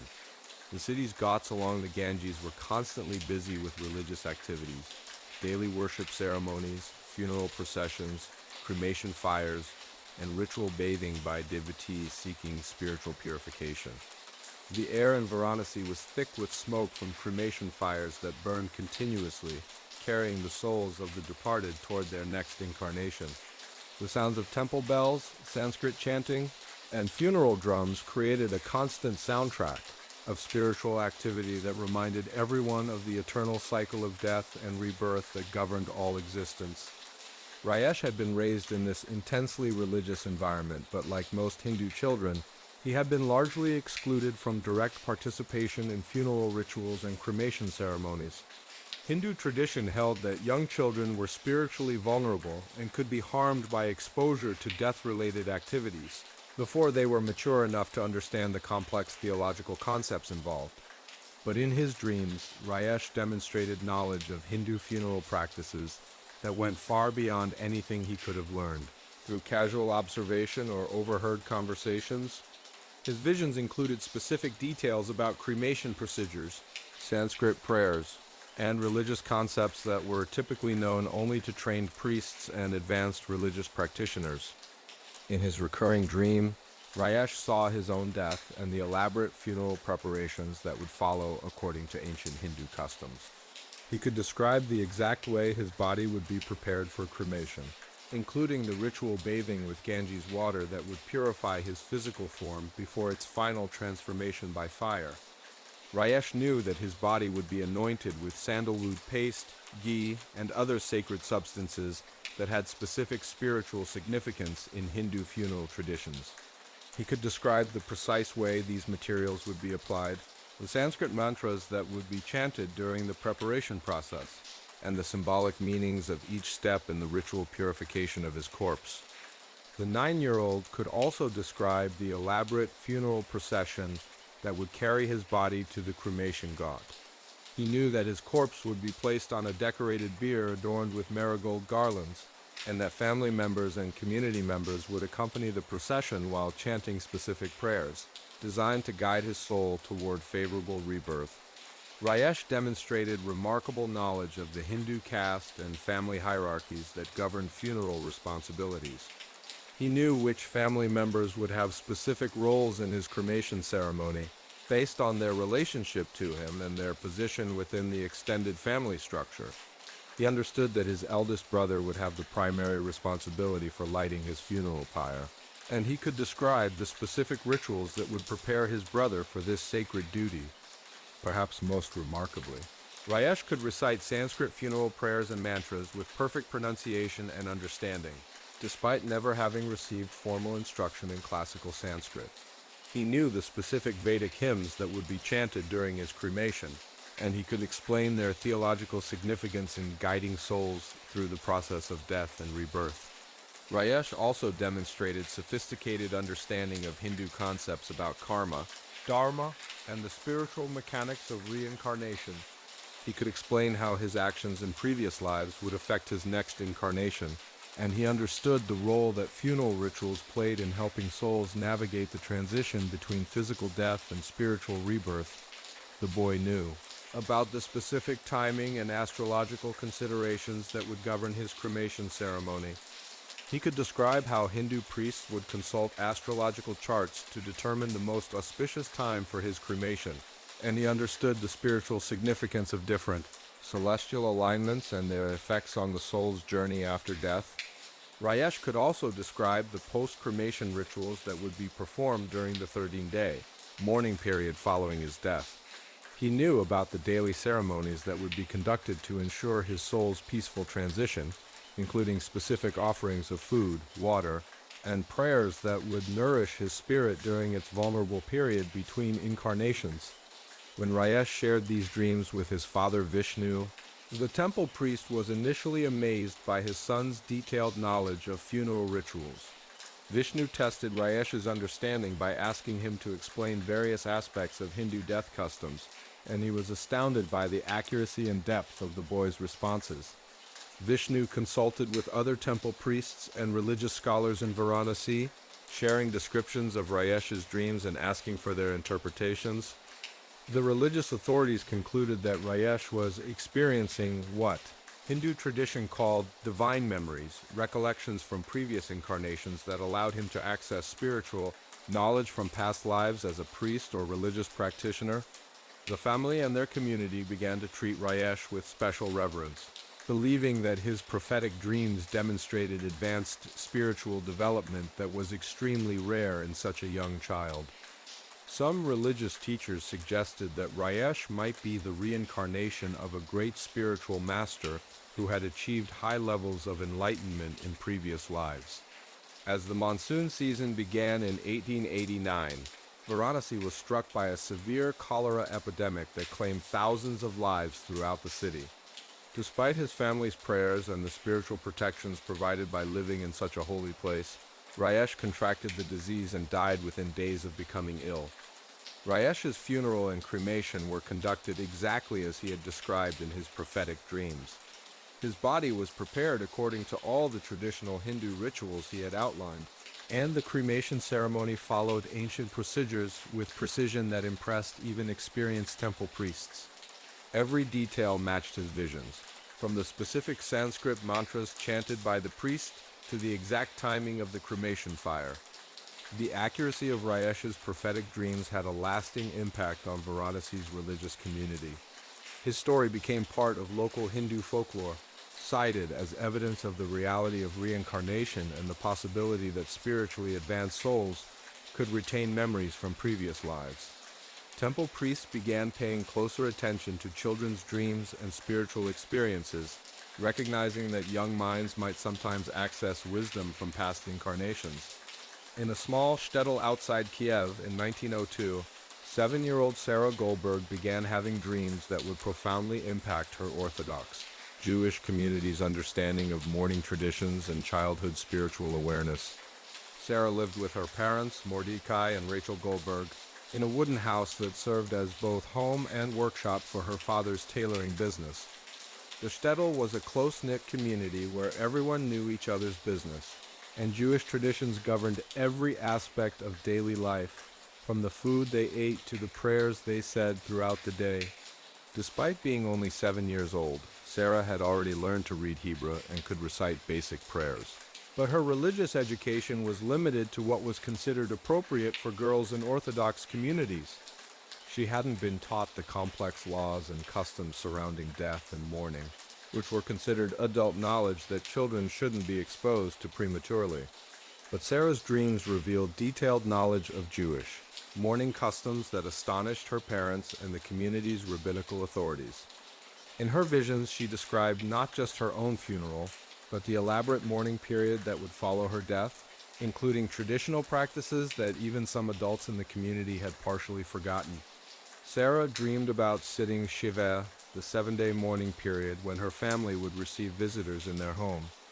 She knew that all the mirrors in the house would be covered with cloth to prevent vanity during the time of grief, and that mourners would sit on low stools or boxes rather than regular chairs as a sign of their diminished status in the face of loss. She could describe the specific foods that would be prepared for the mourners and visitors: hard-boiled eggs, symbolizing the cycle of life and death, bagels representing the continuous nature of existence, and lentils signifying that grief, like these round legumes, has no mouth and cannot be adequately expressed in words. Sarah knew which neighbors would bring which traditional dishes, and she understood the religious significance behind each food choice. The 7-year-old also demonstrated impossible knowledge of the prayers and rituals that would be observed during Shiva. She could recite portions of the Kaddish, the mourner's prayer traditionally said by male relatives, despite never having been taught this Hebrew text. She knew that prayers would be held in her family's home 3 times a day, and that 10 adult men would need to be present to form a minyan for these services. Sarah understood the complex social dynamics that would govern the Shiva period.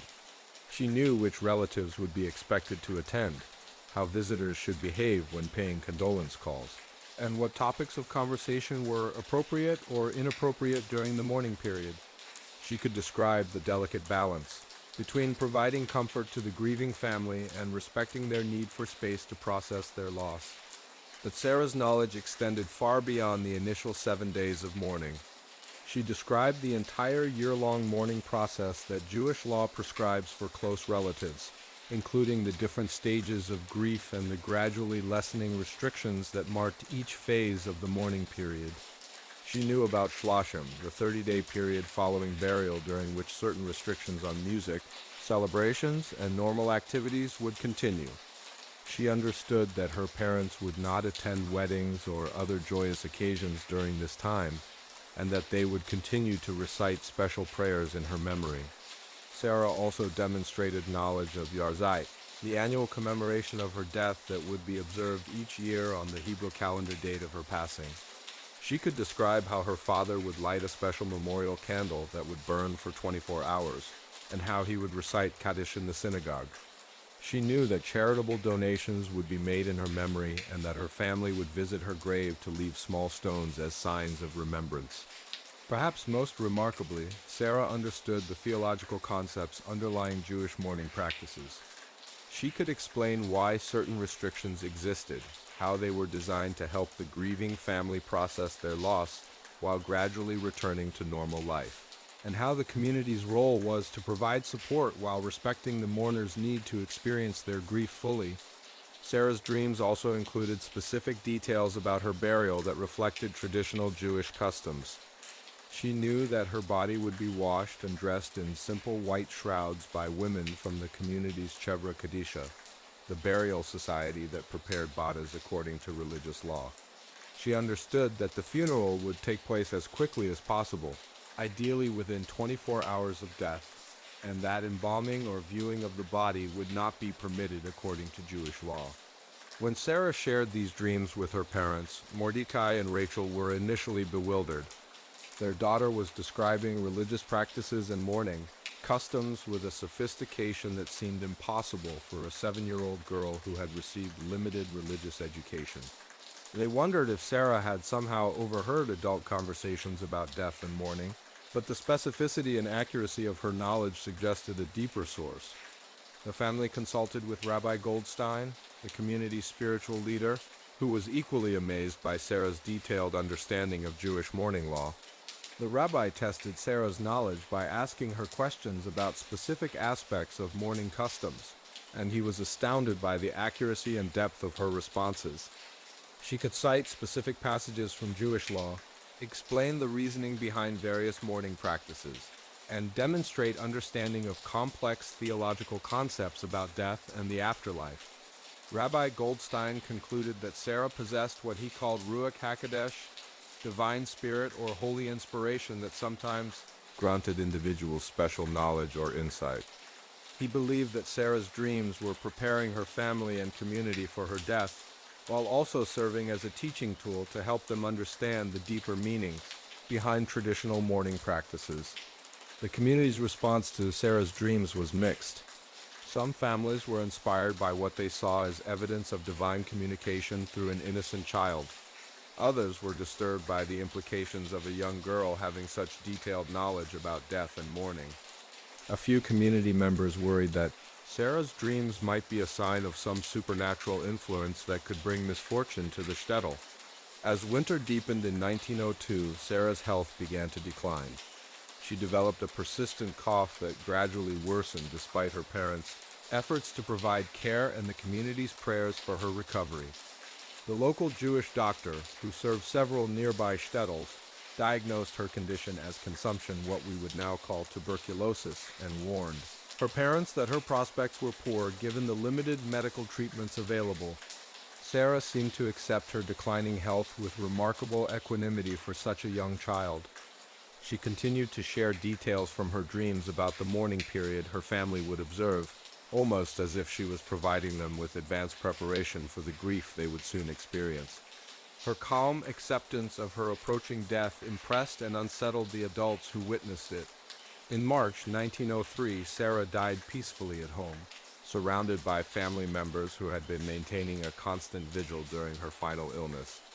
Her death followed exactly the pattern she had described in her dreams, a gradual weakening followed by a peaceful passage that seemed more like falling asleep than the violent struggle that often characterized deaths from tuberculosis. Sarah's funeral and the subsequent mourning period unfolded precisely as she had envisioned in her dreams. The community's Chevra Kadisha prepared her body according to traditional Jewish law, and she was buried in the simple white shrouds she had described. The funeral took place quickly, with the entire shtetl community attending to pay their respects to a child who had touched their lives in such an extraordinary way. The Shiva period that followed became a powerful experience for the entire community. Sarah's family observed all the traditional mourning customs she had described, and their home became a gathering place where neighbors could come to offer comfort and support. The accuracy of Sarah's predictions about which foods would be brought and which prayers would be recited created an atmosphere of awe and reverence that transformed the mourning process into a spiritual experience for everyone involved. Rabbi Goldstein used Sarah's funeral and Shiva as teaching opportunities, explaining to the community the religious significance of the mourning practices they were observing. He frequently referenced Sarah's dreams as evidence that even children could possess deep spiritual insights and that traditional customs contained wisdom that transcended ordinary human understanding. The impact of Sarah's death and her prophetic dreams extended far beyond her immediate family. Her story became part of the community's collective memory, passed down through generations as an example of childhood spiritual gifts and the mysterious ways that divine wisdom could be communicated through innocent minds.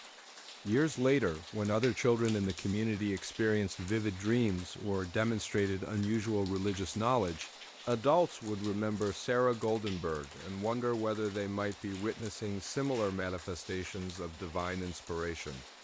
Her story became a reminder that spiritual truth could emerge from unexpected sources and that the boundary between the earthly and divine realms might be more permeable than adults typically assumed.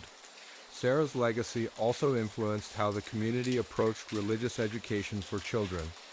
Some families became more open to teaching young children about death and mourning, reasoning that if a 7-year-old could receive divine knowledge about these topics, then perhaps children were more capable of understanding complex spiritual concepts than adults had previously believed.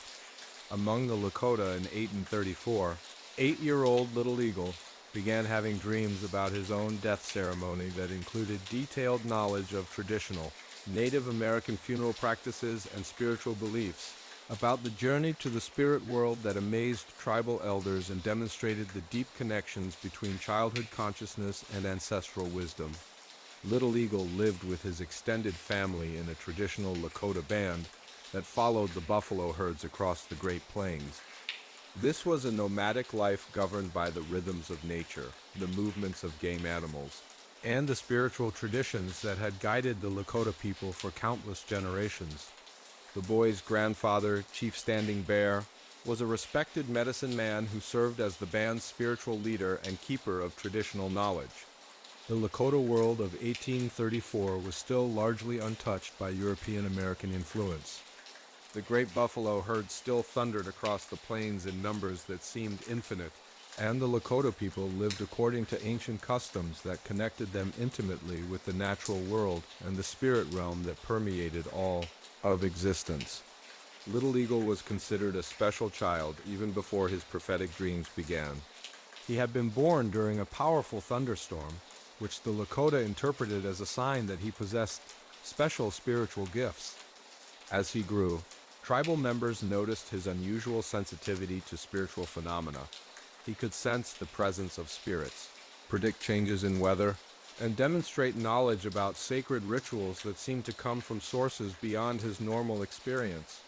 But when Little Eagle began describing his own death and funeral in vivid detail, even the most spiritually experienced members of his tribe were amazed by the depth and accuracy of his visions. His dreams weren't just about dying, they were comprehensive visions of the complex, spiritual journey that Lakota people believed followed death, including ceremonies and beliefs that were typically taught only to adult initiates in the tribe's most sacred traditions. In his prophetic dreams, Little Eagle saw himself dying not from illness or accident, but in battle, defending his people against enemies who threatened their way of life. He could describe the specific circumstances of his death, the weapons that would be used, and the location where the fatal encounter would take place. But more remarkably, he could describe in detail the elaborate funeral ceremonies that would follow his death. Little Eagle knew that his body would be prepared for burial according to ancient Lakota traditions. He described how the tribal women would wash his body with water from sacred springs and dress him in his finest clothing, decorated with porcupine quills, beadwork, and eagle feathers that told the story of his spiritual accomplishments and family lineage. He knew that specific objects would be placed with his body, his bow and arrows, sacred pipes, and personal items that would accompany him on his journey to the spirit world. The 8-year-old could describe the traditional Lakota funeral ceremonies with precision that amazed tribal elders. He knew about the specific songs that would be sung, the dances that would be performed, and the prayers that would be offered to ensure his safe passage to the land of his ancestors. He could describe the role that different family members would play in the ceremony and the spiritual significance of each ritual element. Little Eagle also demonstrated remarkable knowledge of Lakota beliefs about death and the afterlife. He understood that death was not an ending but a transformation, a journey from the physical world to the spirit realm where he would join his ancestors in eternal life. He could describe the spiritual geography of the afterlife according to Lakota teachings, including the trail that souls followed to reach the land of spirits and the challenges they might encounter along the way. Perhaps most remarkably, Little Eagle knew about the vision quest rituals that would be performed to ensure his successful transition to the spirit world. He described how tribal members would seek spiritual visions through fasting, prayer, and meditation, receiving guidance from the spirits about how to honor his memory and maintain connection with his departed soul. When Little Eagle shared these dreams with his grandfather, Chief Standing Bear was deeply moved by the boy's spiritual insights. The old medicine man recognized that his grandson was describing authentic Lakota funeral traditions with accuracy that suggested genuine spiritual revelation. Standing Bear began providing Little Eagle with advanced spiritual instruction, teaching him sacred songs, ceremonies, and tribal wisdom that was normally reserved for adult spiritual leaders. The tribal community was divided about how to interpret Little Eagle's prophetic dreams. Some saw them as evidence that the boy was destined to become a great spiritual leader, blessed with special connections to the spirit world. Others worried that the dreams might be an omen of approaching danger or changes that would affect the entire tribe's future. As winter approached in 1834, Little Eagle's predictions began to come true. Hostile tribes from the east began moving into Lakota territory, leading to conflicts that threatened the security and traditional way of life of Little Eagle's people. During one of these encounters, Little Eagle was mortally wounded while helping to defend his family's camp, exactly as he had foreseen in his dreams. Little Eagle's funeral became a major spiritual event for his tribe. Following the detailed guidance he had provided through his prophetic dreams, the ceremony incorporated all the traditional Lakota elements he had described. His body was prepared according to ancient customs. The specific songs and dances were performed, and the spiritual rituals were conducted with precision that honored both Little Eagle's memory and the ancestral traditions of his people. The accuracy of Little Eagle's prophetic dreams had a lasting impact on Lakota spiritual beliefs and practices. His story became part of the tribe's oral history, passed down through generations as evidence of the deep connections between human consciousness and the spirit world. Tribal members began paying closer attention to children's dreams and spiritual experiences, recognizing that young minds might serve as conduits for ancestral wisdom and spiritual guidance. Little Eagle's legacy also influenced how the Lakota people understood their relationship with the natural world and the spiritual forces that governed their lives. His prophetic dreams were seen as evidence that the spirit world was actively involved in guiding and protecting the Lakota people, even during times of change and challenge. As we slow down a bit and let these strange stories settle into your mind, let's explore what different cultures throughout history have believed about children, death, and the mysterious ways young minds sometimes seem to access impossible knowledge. It's fascinating how differently various civilizations have interpreted children's prophetic dreams about death. In ancient Egypt, children who dreamed about their own funerals were often considered blessed by the gods, particularly by Anubis, the jackal-headed deity who guided souls through the afterlife. Egyptian priests believed that young minds were naturally closer to the spirit world and therefore more likely to receive divine revelations about death and rebirth. The Egyptians had elaborate theories about why children might dream about their own deaths. They believed that the soul, or Ka, could sometimes separate from the body during sleep and travel to the afterlife to scout the territory, so to speak. Children's souls were thought to be less anchored to physical reality, making these spiritual journeys more likely and more detailed. Egyptian medical papyri from the New Kingdom period actually contain instructions for interpreting children's death dreams, treating them as legitimate medical and spiritual phenomena rather than mere childhood fantasies. In ancient Greece, the situation was quite different. Greek philosophers like Aristotle believed that children's funeral dreams were examples of their natural ability to perceive patterns that adults had learned to ignore. The Greeks thought that young minds, unburdened by complex rational thinking, could sometimes detect subtle environmental and social cues that predicted future events, including illness and death. The famous oracle at Delphi was often consulted about children who had prophetic dreams, and the priests there developed sophisticated interpretations of what these visions might mean for families and communities. They believed that children's death dreams were usually warnings that could be heeded and acted upon, rather than fixed prophecies that couldn't be changed. Greek medical texts from the classical period describe specific treatments and rituals designed to help children who experience disturbing prophetic dreams. Medieval Christian cultures had deeply conflicted views about children's prophetic dreams. On one hand, Christianity taught that God sometimes granted visions to the innocent and pure of heart, and children were considered more spiritually pure than adults. Stories of child saints and young martyrs who predicted their own deaths were common in medieval religious literature. The Catholic Church developed detailed protocols for investigating claims of childhood prophecy, recognizing that such experiences could be either divine gifts or dangerous delusions. But on the other hand, the medieval church was also deeply suspicious of any claims to supernatural knowledge that didn't come through official religious channels. Children who claimed to have prophetic dreams were sometimes celebrated as blessed visionaries, but they could also be suspected of demonic influence or accused of heresy. The famous case of Joan of Arc, who began having prophetic visions as a child, illustrates this tension perfectly. Her supporters saw her childhood visions as proof of divine blessing, while her enemies used them as evidence of witchcraft. Islamic cultures developed particularly sophisticated theories about children's death dreams. Islamic scholars distinguished between true dreams, which came from Allah, and false dreams, which came from Satan or were simply products of an overactive imagination.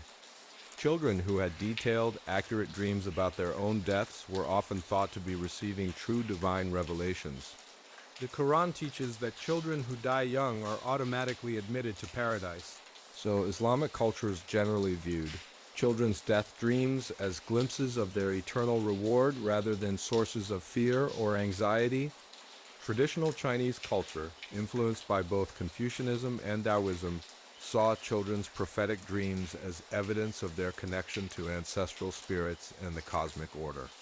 Chinese families believed that children who dreamed about their own deaths were receiving guidance from deceased relatives, who wanted to help prepare the family for loss and ensure that proper funeral rituals would be observed.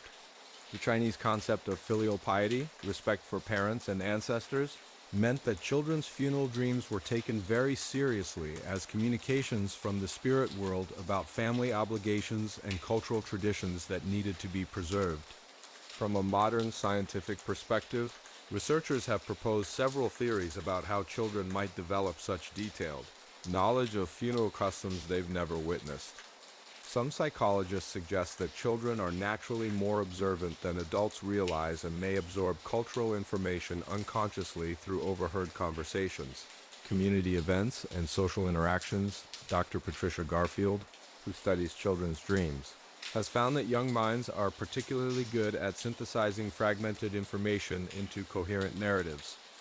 A child who overhears brief mentions of funeral customs, observes family reactions to death, and absorbs cultural attitudes about mortality might unconsciously combine all this information into detailed dream scenarios that seem impossibly sophisticated.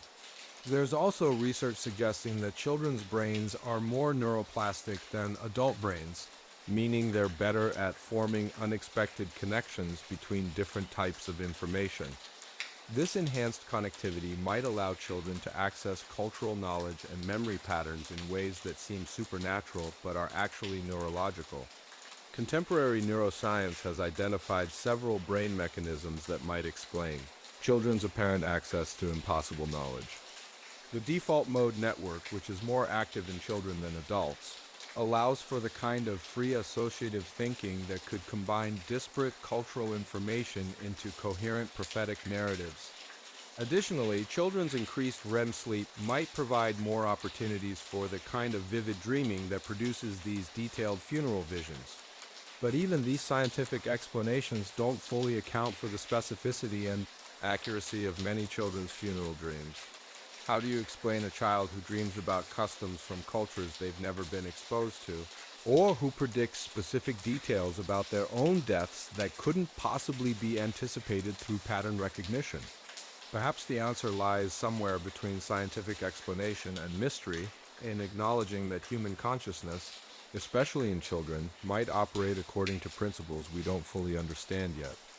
As we move into the quieter, more contemplative part of our journey tonight, let me share some lesser-known stories about children and their mysterious connections to death, and funeral customs that rarely make it into official historical records but persist in whispered family legends and local folklore. In 18th century Scotland, there was a documented case of twin sisters, aged 4, who began having identical dreams about their shared funeral. What made this case extraordinary was that both girls dreamed the same details simultaneously, and their dreams included specific Highland funeral customs that were already becoming rare in their region. The twins, Moira and Flora McDougall, would wake up each morning and compare their dreams, discovering that they had experienced identical visions down to the smallest details.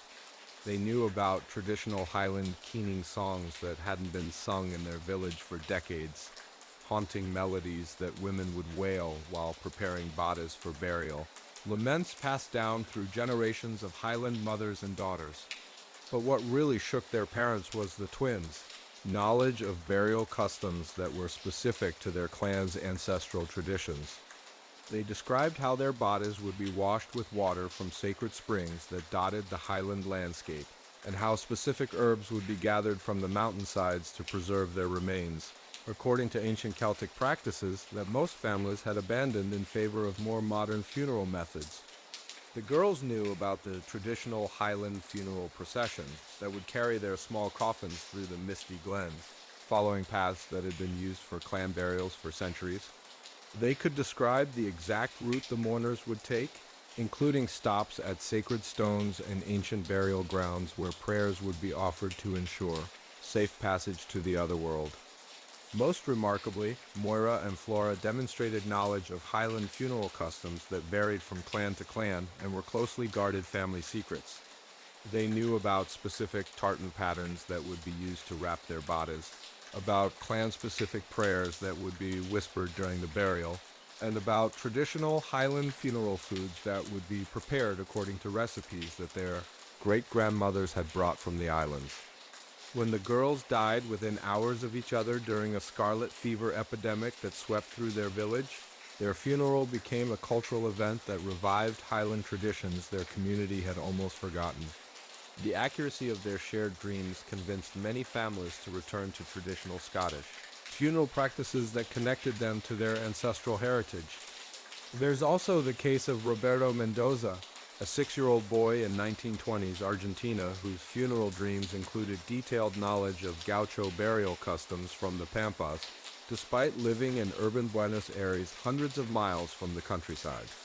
Roberto had never been to the vast grasslands where Argentine cowboys worked and lived, but his dreams included specific details about how gauchos honored their dead, from the proper way to bury someone with their horse's equipment to the traditional songs sung around campfires when remembering fallen comrades.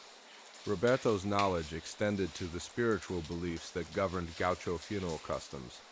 He understood the connection between the endless Pampas grasslands and gaucho concepts of the afterlife, where departed cowboys would ride forever across celestial plains under infinite skies. He could describe traditional gaucho funeral songs that told stories about legendary horsemen who had achieved immortality through their courage and skill. The boy also knew about practical aspects of gaucho funerals that were unknown to city dwellers. He could describe how graves would be marked with simple wooden crosses decorated with leather strips and horsehair, how personal belongings would be distributed among fellow gauchos according to unwritten codes of honor, and how funeral meals would be prepared over open fires, using traditional recipes that connected the living community with their departed friend. Roberto's dreams were so accurate that when he died, his family contacted gaucho communities outside Buenos Aires to learn how to perform the funeral he had described. The ceremony became a bridge between urban Argentine culture and the traditional cowboy life of the Pampas, demonstrating how children's funeral dreams could preserved cultural knowledge that was disappearing as Argentina modernized and urbanized. Perhaps most remarkably, there was 8-year-old Amara Okonkwo in 1930s Nigeria, whose dreams about her own funeral included precise knowledge of Igbo burial rituals that varied from village to village throughout southeastern Nigeria. Amara's family had moved to Lagos when she was very young, leaving behind their ancestral village and its specific customs that had been practiced by their people for generations. But in her dreams, Amara described funeral practices that were unique to her family's original village, customs that even her parents had partially forgotten after years of living in the cosmopolitan atmosphere of colonial Lagos. She knew about specific songs that would be sung during her burial, particular ways of preparing her body that corresponded to Igbo spiritual beliefs about death and rebirth, and ceremonial dances that would be performed to ensure her successful journey to the ancestral realm. Amara also demonstrated knowledge of Igbo funeral customs that reflected the complex spiritual worldview of her people. She could describe how her burial would be timed to correspond with lunar cycles and seasonal changes that were believed to affect the soul's journey after death. She understood the role that ancestral spirits would play in guiding her transition from the world of the living to the realm of the ancestors. The 8-year-old even knew about the elaborate masquerade traditions that would be part of her funeral ceremony. She could describe specific masks and costumes that would be worn by dancers representing various spirits and ancestors, and she understood the symbolic meanings behind different colors, patterns, and materials used in these ceremonial displays. When Amara died from malaria, her family felt compelled to honor the traditional funeral she had described in her dreams. They organized a journey back to their ancestral village, gathering relatives and community members who had maintained knowledge of the old customs. The funeral became a cultural homecoming that reconnected urban Nigerian families with traditional practices they had thought were lost to modernization and colonial influence. These obscure cases remind us that children's funeral dreams often serve as unexpected repositories of cultural memory, preserving traditions and customs that might otherwise be lost to time, migration, and social change. They suggest that cultural knowledge might be transmitted through mechanisms we don't fully understand, allowing children to access ancestral wisdom that their families thought had been forgotten. What makes these stories particularly compelling is how they demonstrate the universal nature of children's connections to funeral customs and death rituals. Regardless of culture, geography, or historical period, children around the world have experienced similar phenomena, detailed dreams about their own deaths that preserve cultural knowledge and prepare their communities for loss while maintaining connections to ancestral traditions. These lesser-known cases also reveal how children's funeral dreams can serve as bridges between generations, connecting modern families with traditional practices that provide meaning and comfort during times of grief. They remind us that cultural heritage isn't just preserved in books and museums, it's carried in the collective memory of communities and can emerge unexpectedly through the dreams and visions of innocent minds. As you drift toward sleep tonight, consider how these obscure stories challenge our understanding of memory, consciousness, and cultural transmission. They suggest that the boundaries between individual knowledge and collective memory might be more permeable than we assume, and that children's minds might serve as conduits for wisdom that transcends their personal experience and education.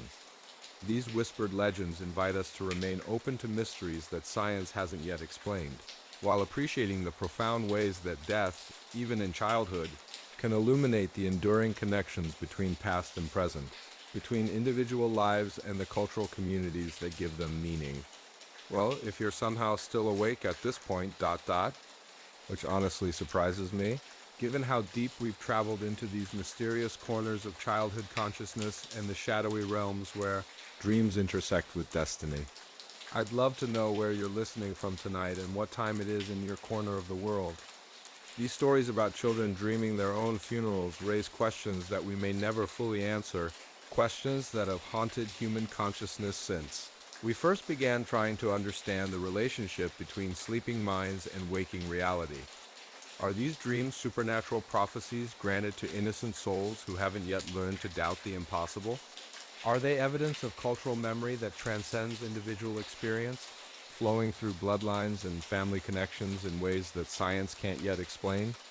Or perhaps they represent sophisticated neurological processes that we're only beginning to understand the remarkable ability of young minds to synthesize fragments of cultural information into coherent narratives that seem to predict the future but actually reflect the brain's incredible pattern recognition capabilities operating below the threshold of conscious awareness.